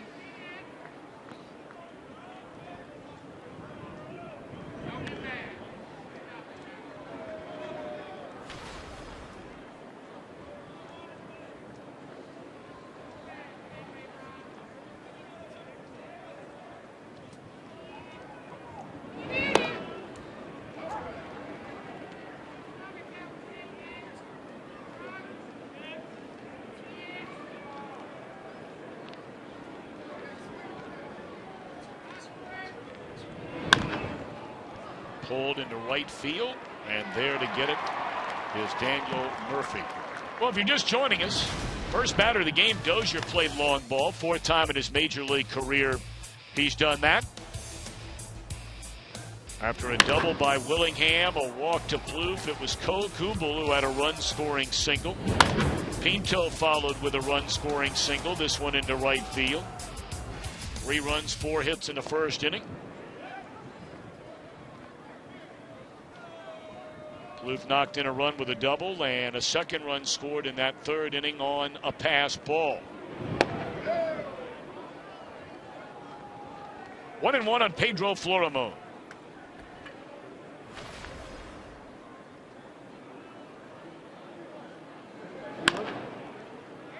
Indians have action in their bullpen. Scott Atchison begins to get loose. Our Geico in-game box score for Minnesota. Well, you see contributions from everybody throughout the lineup for the most part. They don't have that one guy that's going to stand out. Mauer, we're all aware of. But really, both of these ball clubs, for them to be successful, they're not going to be able to rely on 1 or 2 players. They just don't have that type of dynamic offensive player. Well, we brought up earlier, they very much believe they have them on the way despite the injury to the phenom young third baseman Sano and the outfielder Byron Buxton. Pinto certainly is part of that group. And that is strike 3 called, a fastball on the outside corner. Florimon gone looking. 7 strikeouts in the game for Carrasco. Well, Carrasco gets his outside fastball. He gets the call. Not so sure if somebody other than Florimon is up there. He gets that call.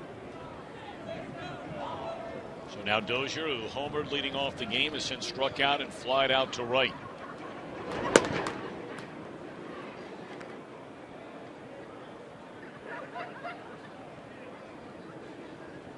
We mentioned Atchison ready in the Cleveland bullpen. And that pitch got a piece of Dozier, and he will be awarded first base. Second hit batter of the game by Carrasco. Well, at least the 2 guys that have been hit today, Dozier and Colabello, they got out of there really unscathed. If you're going to hit somebody, you want to leave a mark, not that little T-shirt thing. 100 pitches in the game, and that's all for Carrasco. 2 outs, 1 on. Minnesota in front, 5-1.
Carlos Carrasco leaves here in the 6th inning with a runner at first base, 2 outs, trailing 5-1.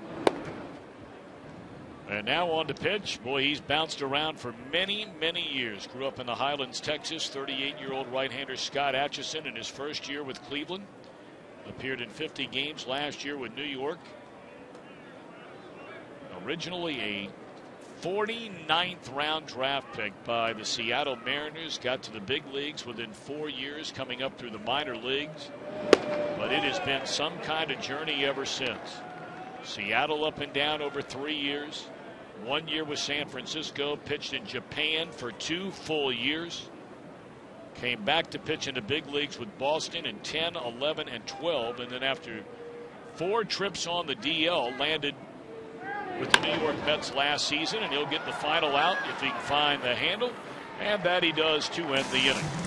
5-1 Minnesota.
Cleveland comes to bat here in the bottom of the 6th inning against Kyle Gibson. And just as he went into his windup, Jason Kipnis asked for timeout. 3, 4, and 5 in the Indians batting order.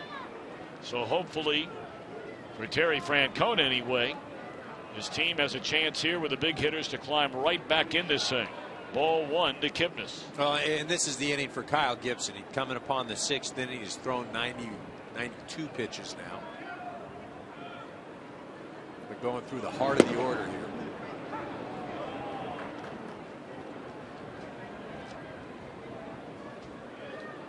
Twins still looking for their second quality start of the year. Gibson can get through this inning. He'll have given it to him. Problem with Gibson through the years, we mentioned a former #1 draft pick who now is 26 years old, turned 27 at the end of the year, is just being able to get on the mound. We told you he had Tommy John surgery, where he nearly missed all of 2012. Came back last year, was throwing the ball really well in the minor leagues, an ERA under 3 for their AAA team in Rochester. Finally got to the big leagues, made 10 starts, had an ERA of up over 5.5. But he just has to find a way to get on the mound, because as we have seen today and heard about before the start, the stuff clearly is there to be an effective starting pitcher in the big leagues.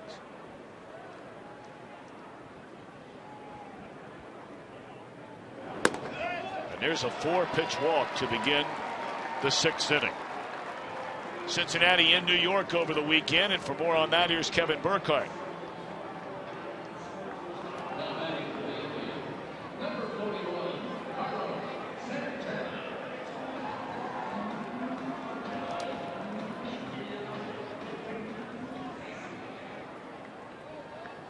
All right, Kevin, thank you very much. Mets finally getting their first win of the season last night. Cincinnati has played every game this year in a one-run contest.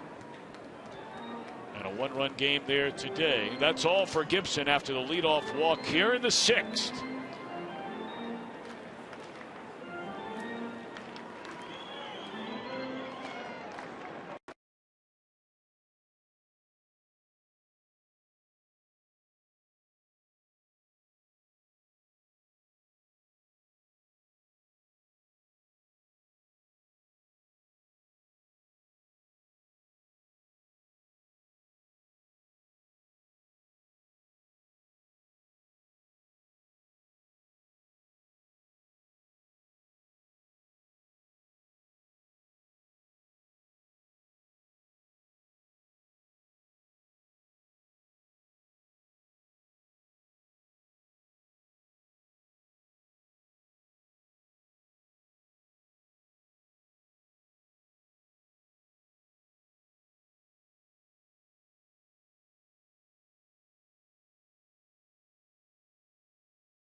ERA among all major league teams over the last 3 years, you tend to make some changes. This was the starting rotation for Minnesota last year.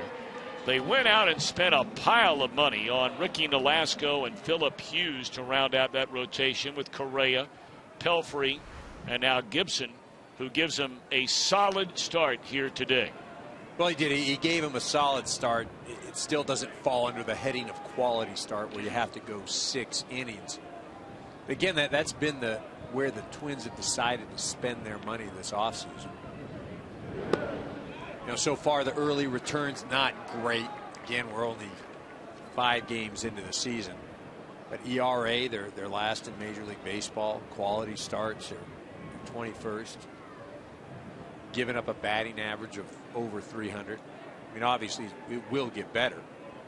Ryan Dunsing, a left-hander, former U.S. Olympian.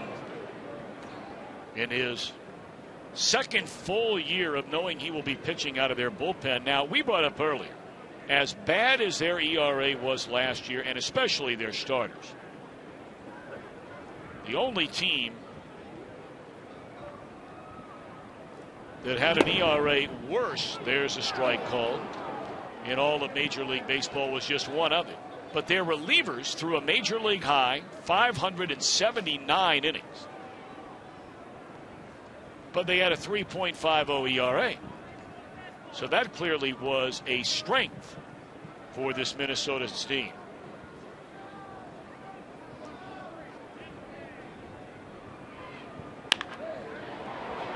And Dunsing will come on and get 1. He will get 2. Well,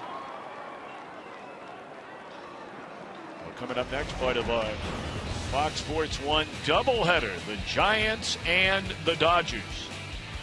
Coverage continues next on Fox Sports 1, streaming live on Fox Sports Go. We understand the Dodger lineup is out And Yasiel Puig, after being benched due to arriving at Dodger Stadium late for their home opener yesterday, is back in the lineup. Matt Kemp in there. No Carl Crawford today. That'll be Mr. Van Slyke. Well, all right-handers for Don Mattingly's crew, and they're going against the fine southpaw of the San Francisco Giants, Madison Bumgarner. Probably a welcome day for those left-handed hitting outfielders. Well, the Giants are off to a great start so far this year, and of course that seems to have been almost a forgotten team, what with all the hoopla around the Dodgers. But it seems like, you know, after they win a World Series and then maybe they go down for a year or two, they seem to all of a sudden show up again. And at least that's the start for the first handful of games in the season. Dunsing, a nice job, takes care of a double play, and then Brantley on the ground ball. 5-1, we go to the 7th.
Still trying to stay warm down in that shady Minnesota dugout.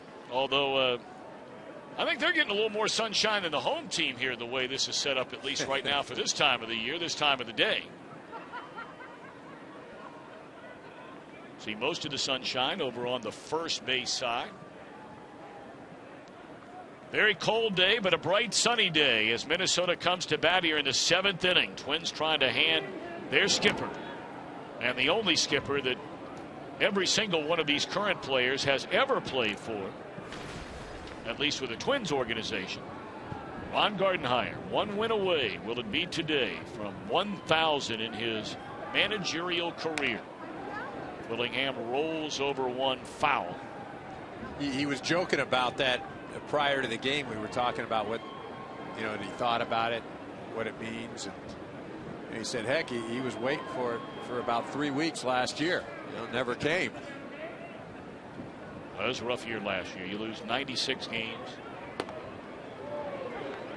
At least that number for 3 consecutive years. And, you know, you can just look at a guy. And the guy most recently that I saw a lot more frequently being over the National League primarily than the American League was the losing every day and the physical toll it took on Dale Swain. It does. It just wears on you. It eats at you. It's all consuming. It'd be great if you could just leave it at the ballpark. But you take it home with you, and you're on the road, and it goes back to the hotel with you. Willingham gone looking, and Atchison has retired the only 2 batters he has faced.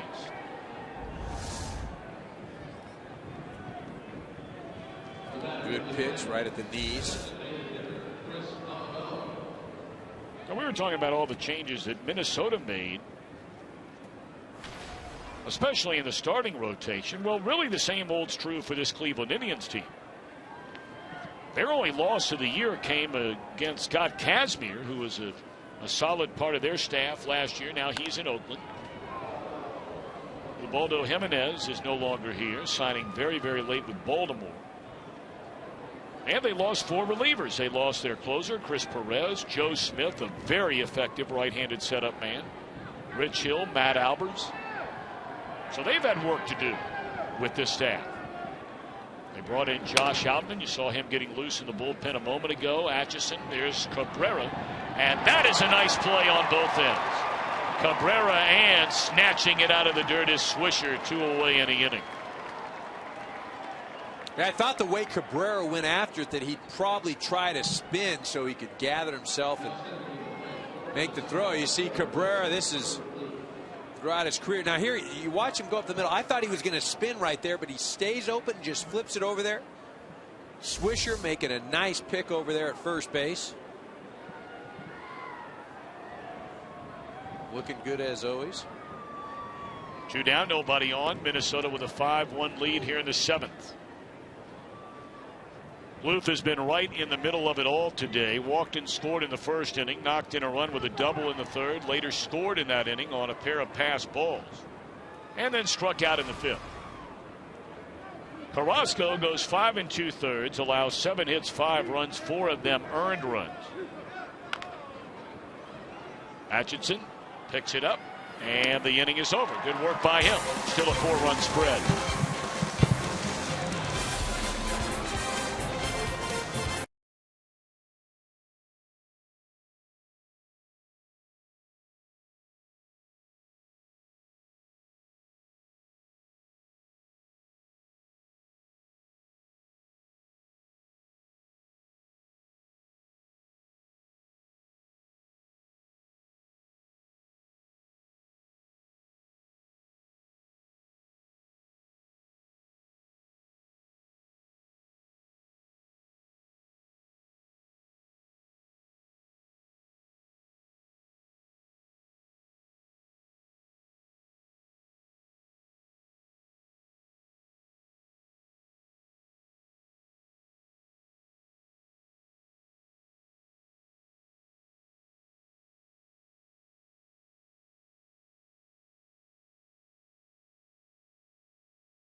MLB.TV Premium, the #1 live streaming sports service, is celebrating 12 years. Join the millions of subscribers. You can watch every out-of-market game live in true HD on over 400 devices.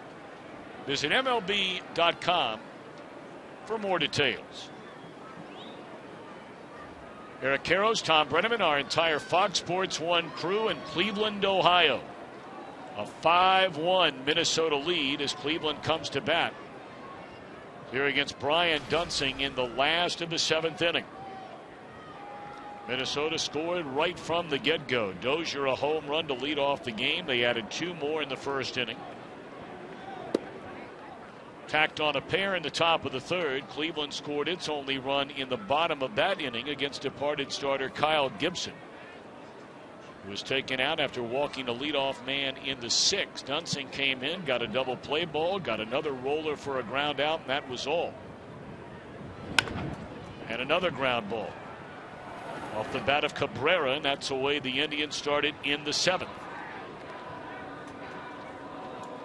Well, really 2 big double plays for the Twins pitching staff today. Once in the 3rd inning off the bat of Nick Swisher with a couple of guys on, and then, as you mentioned, Dunsing getting one off the bat of Carlos Santana last inning. Hoping Jared Burton getting loose in the Minnesota bullpen. And now we will have a pinch hitter. Batting for David Murphy will be Ryan Rayburn. Saw Rayburn the last number of years, of course, with the Detroit Tigers. At one time, he was their regular second baseman. Extremely versatile player. Will be sharing time out in right field this year. He badly injured his knee during spring training and still trying to get all the way back. He was a hearty contributor last year to the great success of this Indians team. But a lazy fly ball in the right, and Kubel trying to find it in the bright sunshine, and does for the 2nd out of the inning.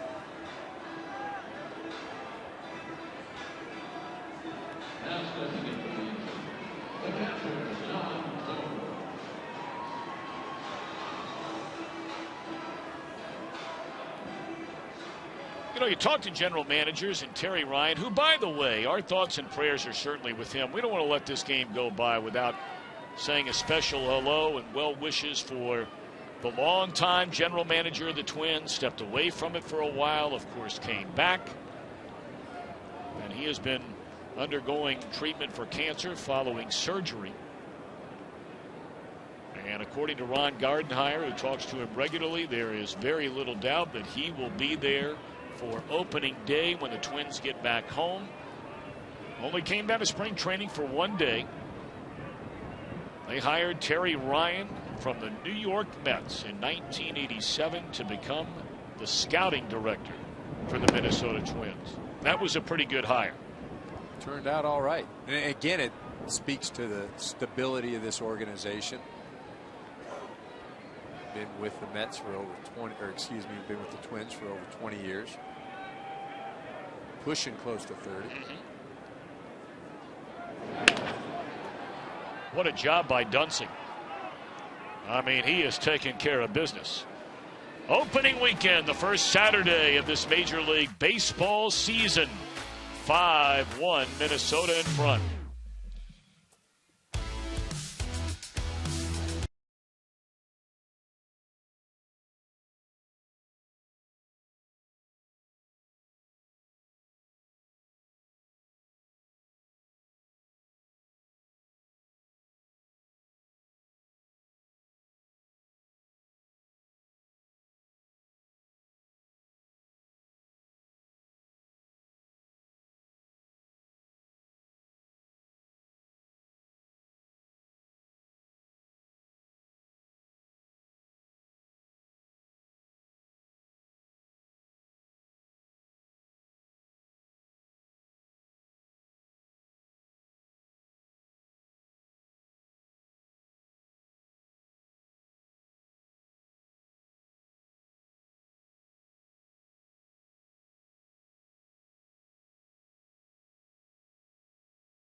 As he placed a turn before every slam, every goal, every game with America's pregame.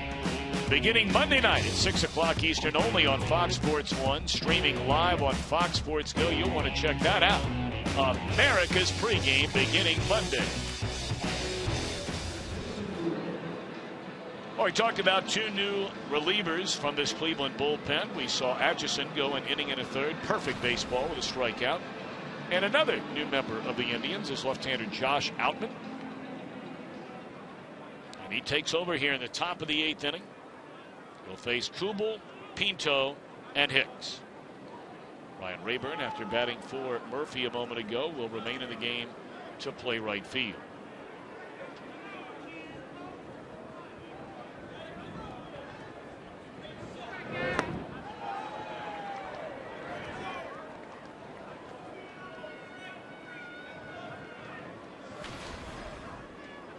Outman, 29 years old. Keep talking about all these guys from the heartland. Eric Karros laughed at me last time I checked. Atchison, Outman, a young man who is from St. Louis, Missouri. Talked about Dunsing from Nebraska. All right. 0-2 the count. I'm not sure there's another area to scout. You just go to the Midwest and. You know, we have a good time. There's strike 3, a swing and a miss by Kubel to begin the 8th inning. Outman last year pitched for the Colorado Rockies. Any pitcher that can survive a season pitching in that altitude, in that ballpark, I mean, if more than anything, you gain some fortitude. Left-handed specialist, situational guy. You know, you and I used to get out to Denver a lot for a long time. You as a player, me as an announcer, and you as an announcer shortly thereafter, but not as much anymore. Really, since the humidor has taken full effect. But the times you've been there, you notice anything significantly different? No, I still, it's a great offensive ballpark. The outfield's still expansive, still a place to hit fly balls. They'll carry. I was talking to somebody the other day about playing in that ballpark. This will be the second out of the inning on a good throw, and it is. You know, I can't remember the last time that they developed a pitcher that had any sustainable success. Now, there have been some guys that have come up through the organization that had a year or two, but they eventually got hurt or something happened, whether it was Jeff Francis or Jason Jennings. But that place is just tough to pitch. The ball doesn't rotate, it doesn't spin, flies out of there. Got to love hitting there, but pitching, I'll take a pass. So now Aaron Hicks with 2 down and nobody on. His team in front by a count of 5-1.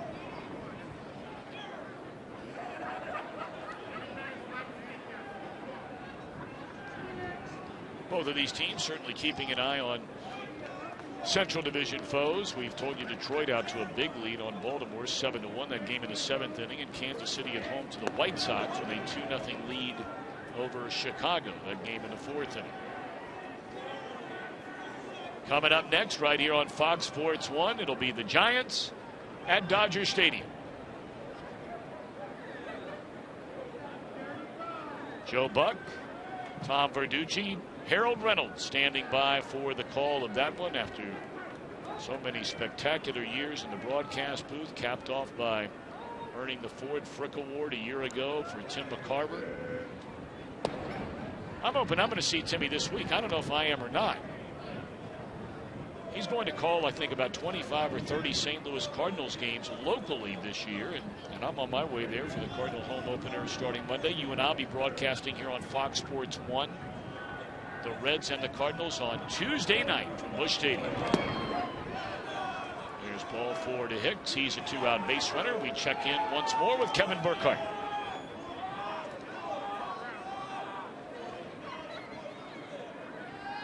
Batting for the Twins, number 25, Pedro Florimo.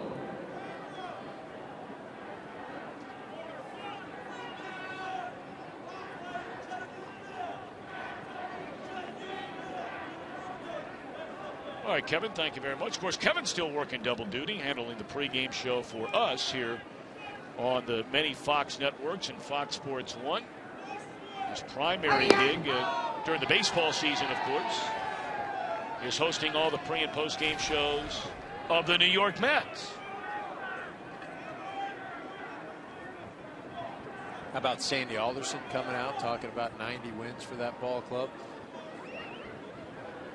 You know, they had the lead in every game of that season opening series, which they lost every game to the Washington Nationals.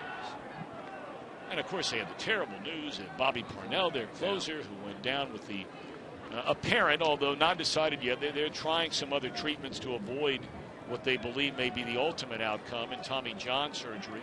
Jose Valverde able to nail down their first win last night, getting the save. 1-2 on Florimon.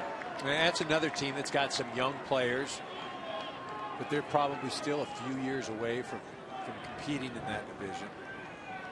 I understand you want to say 90 wins or you want to set a goal, but certainly don't want that out in public.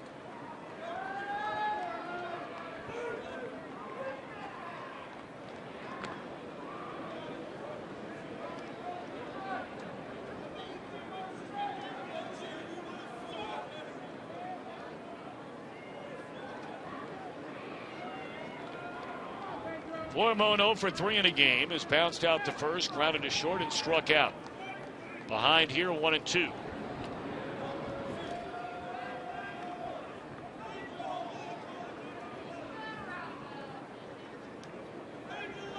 Been a masterful pitching performance today by the Minnesota Twins.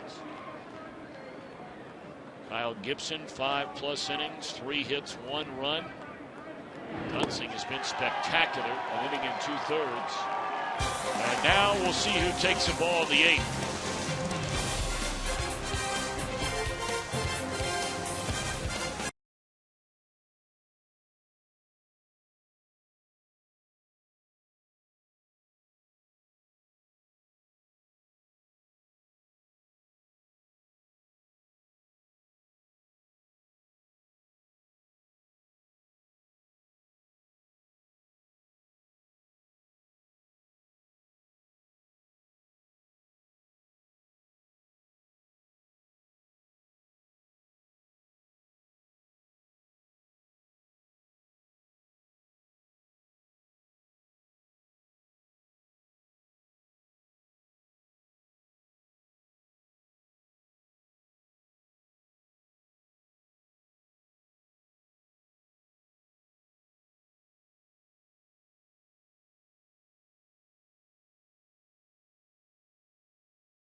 Ryan Dozier provides our Burger King play of the day.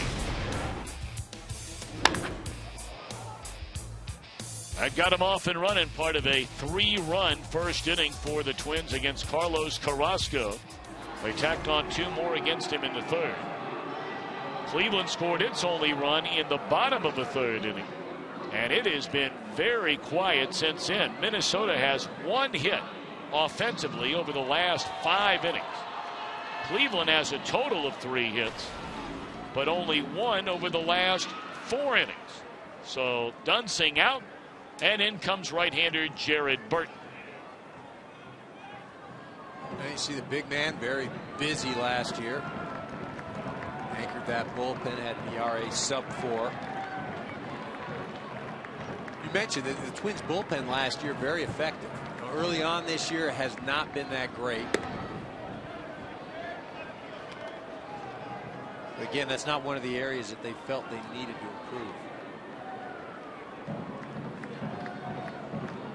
Burton originally came up in the Oakland Athletics organization, and then the Reds took him as a Rule 5 draft. That's when you take a player from another team's minor league system, and if you want to keep him, you got to keep him on the big league club the whole year. If you don't, you have to offer him back, and certainly Oakland would have gladly taken him, because he put together back-to-back outstanding years for the Reds. 47 games, ERA at 2.5 in 07. ERA fractionally above 3 in 54 games in 09, but then injuries set in. Only pitched 4 games in 10, 6 games in 2011. That one hit hard. It'll back up the left fielder Willingham, and that's out number 1. Well, again this year, Major League Baseball, People Magazine, and Target are looking for outstanding teachers in your community. 30 teachers will be recognized at the 2014 All-Star Game, July 15th from Target Field. You can watch it right here on Fox. Log on to allstarteachers.com to nominate your favorite teacher.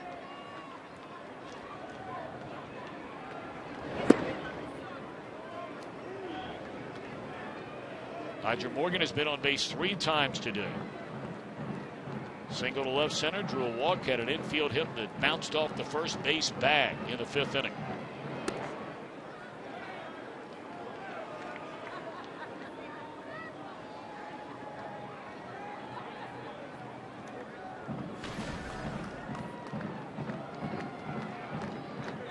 Cleveland running out of outs with 1 gone here in the 8th inning. Trailing by 4, and on a 2-0 pitch with that in mind, Morgan takes all the way. As you mentioned, done a nice job today so far getting on base. Michael Bourne, the regular center field, his return right around the corner. They're thinking maybe as early as this upcoming week they would have Michael Bourne back in their lineup.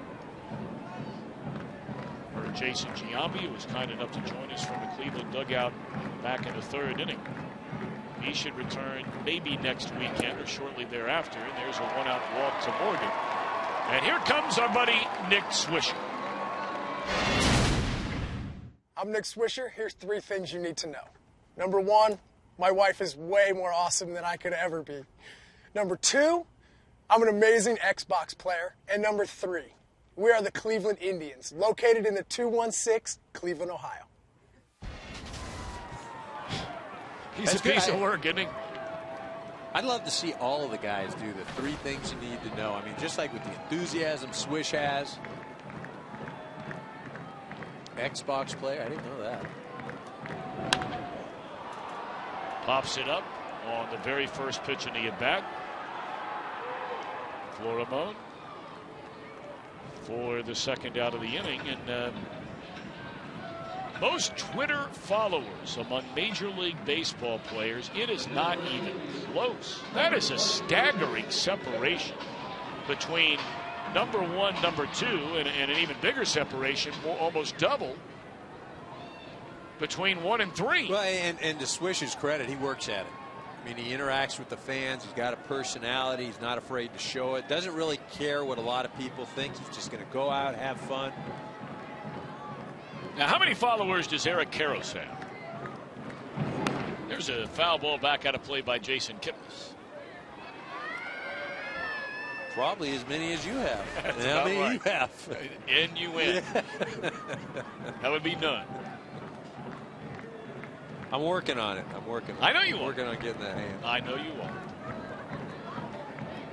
0-1 to count on Kipnis.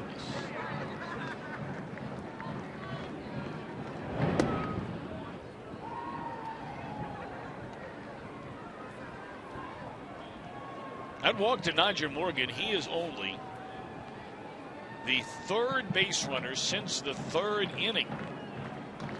They have 1 infield hit. That was Morgan's ball that went up the first base line and hit the bag. And this ought to do it in the inning. So the beat goes on for this Minnesota bullpen. Dunsing now Burton. Go to the 9th, 5-1 Minnesota.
Profile brought to you by T-Mobile, official sponsor of Game Changer. Starter and in line anyway to be the winner of this one, should a 4-run lead stand. We're off to the ninth inning, is Kyle Gibson. Former #1 pick out of the University of Missouri, healthy again, earned the final spot in this Minnesota starting rotation by pitching so well in spring training. Ron Gardenhire hands him the ball today in search of managerial win number 1,000. And 5 innings of 3-hit, 1-run baseball. Sure, the only thing they'll have a few thoughts for Gibson is Vinny Pestano healthy again and trying to recapture the outstanding form he had out of the Indians bullpen in 2011 and 2012. But the 3 strikeouts for Gibson, he threw the ball very well, but he did walk 4 batters. He wasn't great with the control, but he didn't leave anything out over the plate. If he missed off of the plate. Pestano fans Dozier to begin the 9th inning. Well, fans follow every game with MLB.com and Backed on your favorite mobile phone or tablet. Get live look-ins, it's replay, score, stats, audio, free MLB.tv game of the day, and so much more. Download now on the App Store or visit MLB.com today. Love that app. Do you? Use it a lot? No, I on the road you can catch games elsewhere. And very user-friendly. Little flare into left field off the bat of Mauer. That'll fall in a base hit. And for Joe, that's his 2nd hit in 5 trips.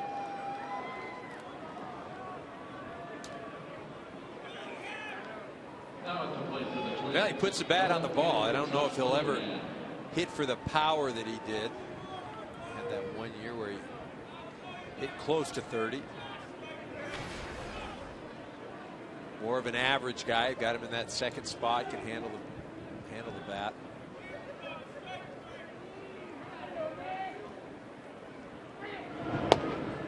Breaking ball snaps in there to Willingham. Strike 1. A double scored a run in the 3-run first inning. Has since struck out. Fly to center. Struck out again.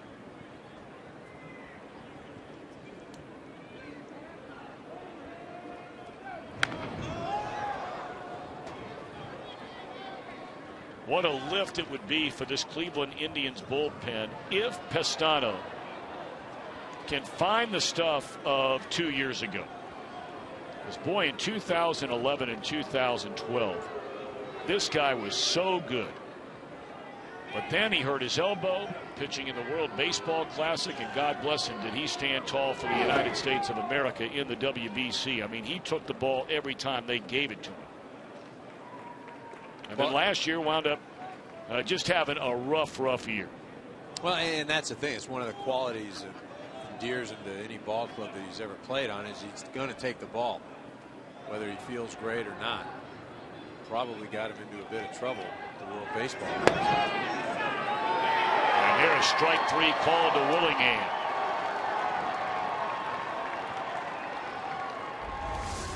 This is a slider that really didn't slide so much. Almost backed up a bit.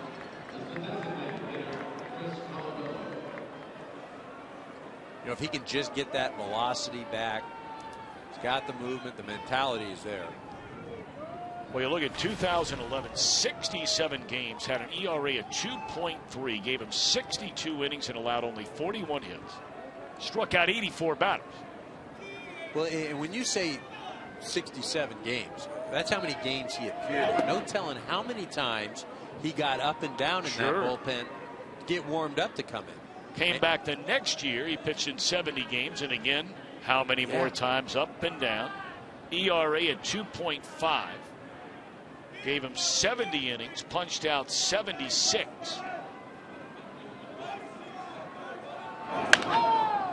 It's a tough life. Tough life as a reliever. The ball hit pretty well, and that's off the right field wall up in the corner, and they're going to have to hold the runner at third base. Of course, Mauer, long-time catcher.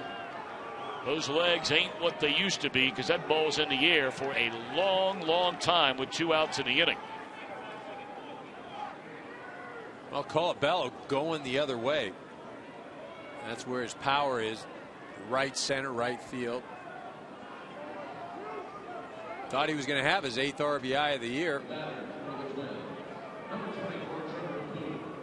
And Joe Mauer, he'll get on base, but he's more of a station-to-station runner.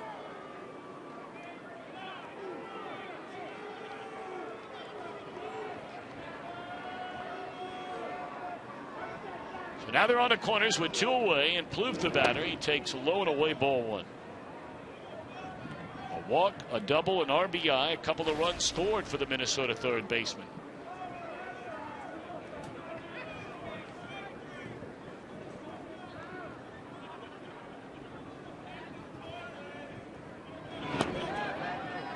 Two and 0.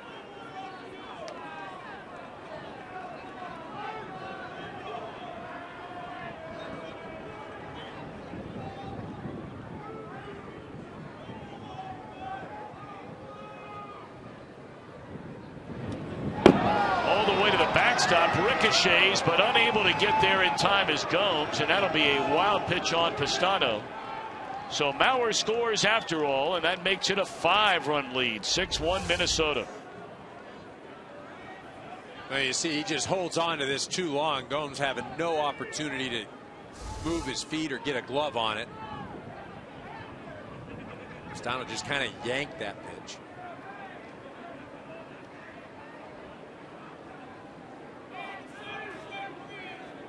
Colabello on to second base after the wild pitch. 3 balls and no strikes. And there's ball 4.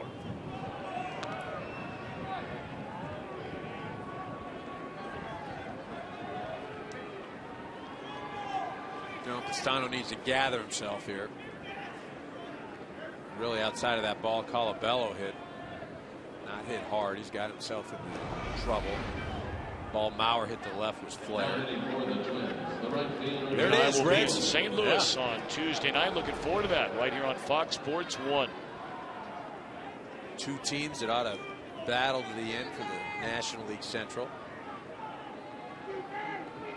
It's been a great rivalry over these last handful of years. Only Atlanta has won more games over the last 5 seasons among all National League teams than the Cardinals and the Reds. You know, you talk about that rivalry, the Reds and the Cardinals, and of course you just did that series. You know, for the first time in a long time, though, no Tony La Russa or Dusty Baker. Yep. You know, one of those guys was always involved in those years going head to head.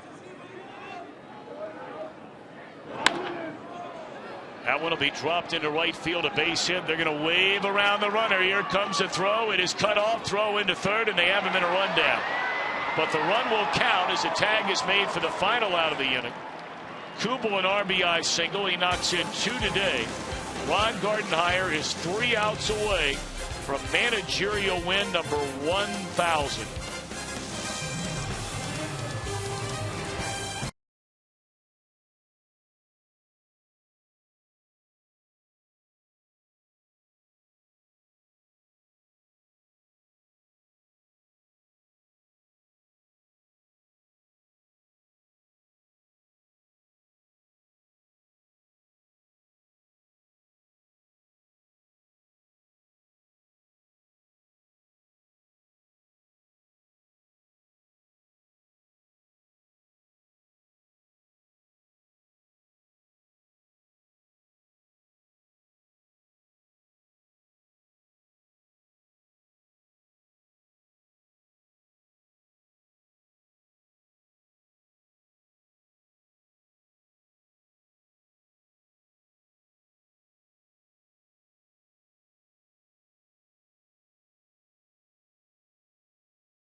Major League Baseball presents the walk-off.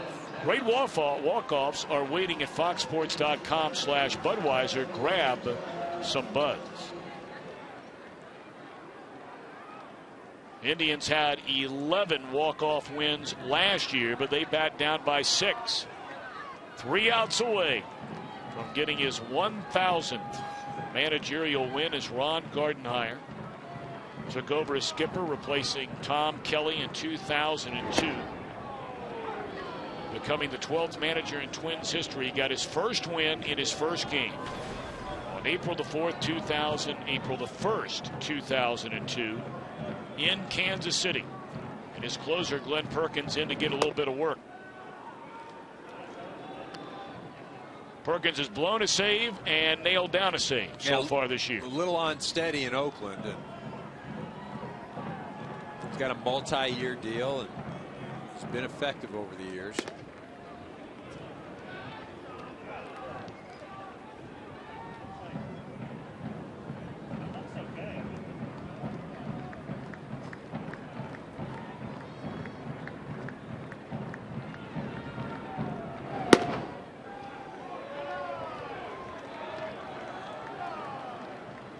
I mean, this is always the issue. The closer coming in a non-save situation. Is the adrenaline there? And now there's a walk to the leadoff man, Carlos Santana.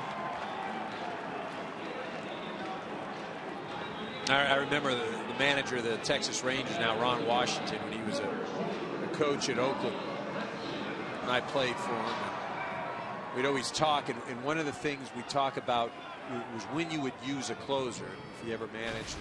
He'd say, you put in a closer just to win the game. Forget whether it's a save situation. You're trying to get a win for your team. So whether the score is 7-1, 2-1, if I bring you in, I'm getting a win for the ball club. You've got to treat it as such. Of course, Perkins is a local kid. He was born in St. Paul, makes his home now in Lakeville, Minnesota. And there's a base hit into center field.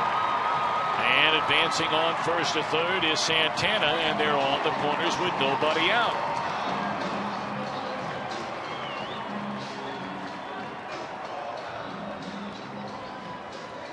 It is interesting, though, the differences of opinion you will get talking to good baseball people. I mean, it doesn't make anybody right or anybody wrong. That's Ron Washington's standpoint. You know, for all those many years after Trevor Hoffman got hurt, Bruce Bochy made the decision never again would he use him in any game unless it was the 9th inning in a save situation, minus the postseason. Right, and there's something to be said about that, because then you as a player or the closer, you know exactly when you're going in. There's no thinking, well, maybe I'll go in the 8th for 1 out. Or there's a drive into right center field, and that ball will go to the wall. A diving attempt out there by Kugel. It'll bring in 1 run, and that makes it a 7-2 game on the double by Cabrera. And they're at second and third, and nobody out. You see, he just drives this ball to right center. Just by the diving right fielder. But it's not going to be easy for Gardy. I mean, to get that 1,000th victory, whether it was last year or now. You think with a 7-1 lead, now it's 7-2. You got second and third. You know what this also does too. You got your closer out there, and he's throwing some pitches, and what should be something easy. Now maybe that impacts, can you use him for tomorrow? Rayburn batting for the second time. First pitch swinging, fouls it out of play off to the first base side.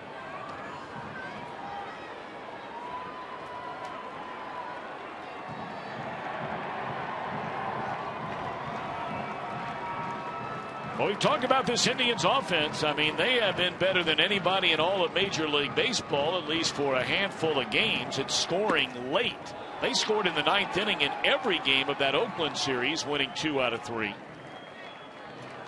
They jumped in front with the 2 home runs in the 6th inning yesterday after falling behind, and then tacked on again late. Well, you mentioned it. 3 runs the other night against Oakland to win the ball game in the second game of the doubleheader. Then last night, just the offense basically non-existent through 5 innings. Mike Pelfrey doing a great job for the Twins, and Yan Gomes hits a home run. Chisenhall walks, and Swish goes deep. I mentioned that there's no quit in this ball club. No matter the score, there is no quit. Second and third, none out, 1 in, and that tied him up on the inside corner. That's a nasty pitch by Perkins, who saved 36 games this season ago. 1 out in the 9th. That's really tough for a right-handed hitter. That slider down and in. It almost disappears. You kind of screw yourself into the ground. You start to go after it, then you realize it's going out of the zone, but you've already committed.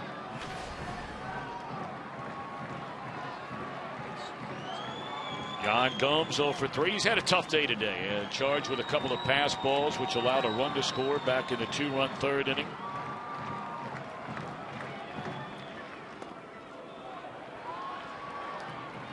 Ball 1 to Gomes.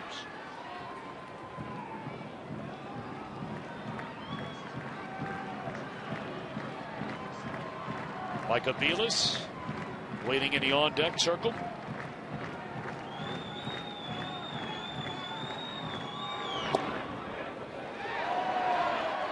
Two and 0. You see Perkins going in there twice after getting Rayburn to go after that slider that was off the plate. Gomes doing a good job of laying off both of those pitches. Start in the strike zone, but end up out of it. That ball is hammered into deep left center field, but it will be caught just in front of the track. Caught and tagging and scoring is Brantley from third, but now all of a sudden the Indians are down to that final out. Boy, it looked as though that ball was kissed a lot better than it turned out to be. Well, remember how cold it is today. The ball not carrying at all, but just as you said, when that thing came off the bat, I thought that thing was at least off the wall. Did not go anywhere. We brought out throughout the entire day. You wonder how much effect the wind has with the stands and the big scoreboard out there. I don't know if it has any at all, but it certainly is blowing in from that direction and has throughout the entire day coming off Lake Erie. All right, Indians down to their final out, trailing 7-3. They've scored twice here in the bottom of the 9th inning against Perkins. And Aviles will bat for Chisenhall. Chisenhall has not handled left-handers well at all in his big league career. Ron's bride, Carol Gardenhire, hoping to celebrate with her husband, maybe a nice dinner and a little bit on the town, as he is 1 out away from becoming just the 10th manager ever in the history of baseball to win 1,000 or more games with just one team, meaning it's the only team he's ever managed, and won 1,000 or more games. Some of the other names, how about some of the names? Connie Mack, John McGraw, Walter Alston, Tommy Lasorda, Earl Weaver, Mike Scioscia, Tom Kelly, Danny Murtaugh, Red Shane Dingst. That is a foul ball down the left field line, and Ron Gardenhire trying to join that list. That's an impressive list. It really is. I remember prior to managing these Twins, a coach for this ball club, added to the staff in 1991. There are 16 other managers in baseball to win 1,000 or more games with a team, but of course they went on to manage many others, and the runner is out at third base, and congratulations, a big hug indeed for Ron Gardenhire. His 1,000th career win since taking over as the skipper of the Minnesota Twins back in 2002. And he told us before the game he's been waiting a while for this one. He has. I tell you, I was waiting for the Gatorade shower here. This weather, boy. That'd be really nice to do to a guy. Well, for Eric Karros, our entire crew, Tom Brenneman, so long from Cleveland. We send it to Kevin Burkhardt, Frank Thomas, Gabe Kapler on Fox Sports 1 for more post-game coverage.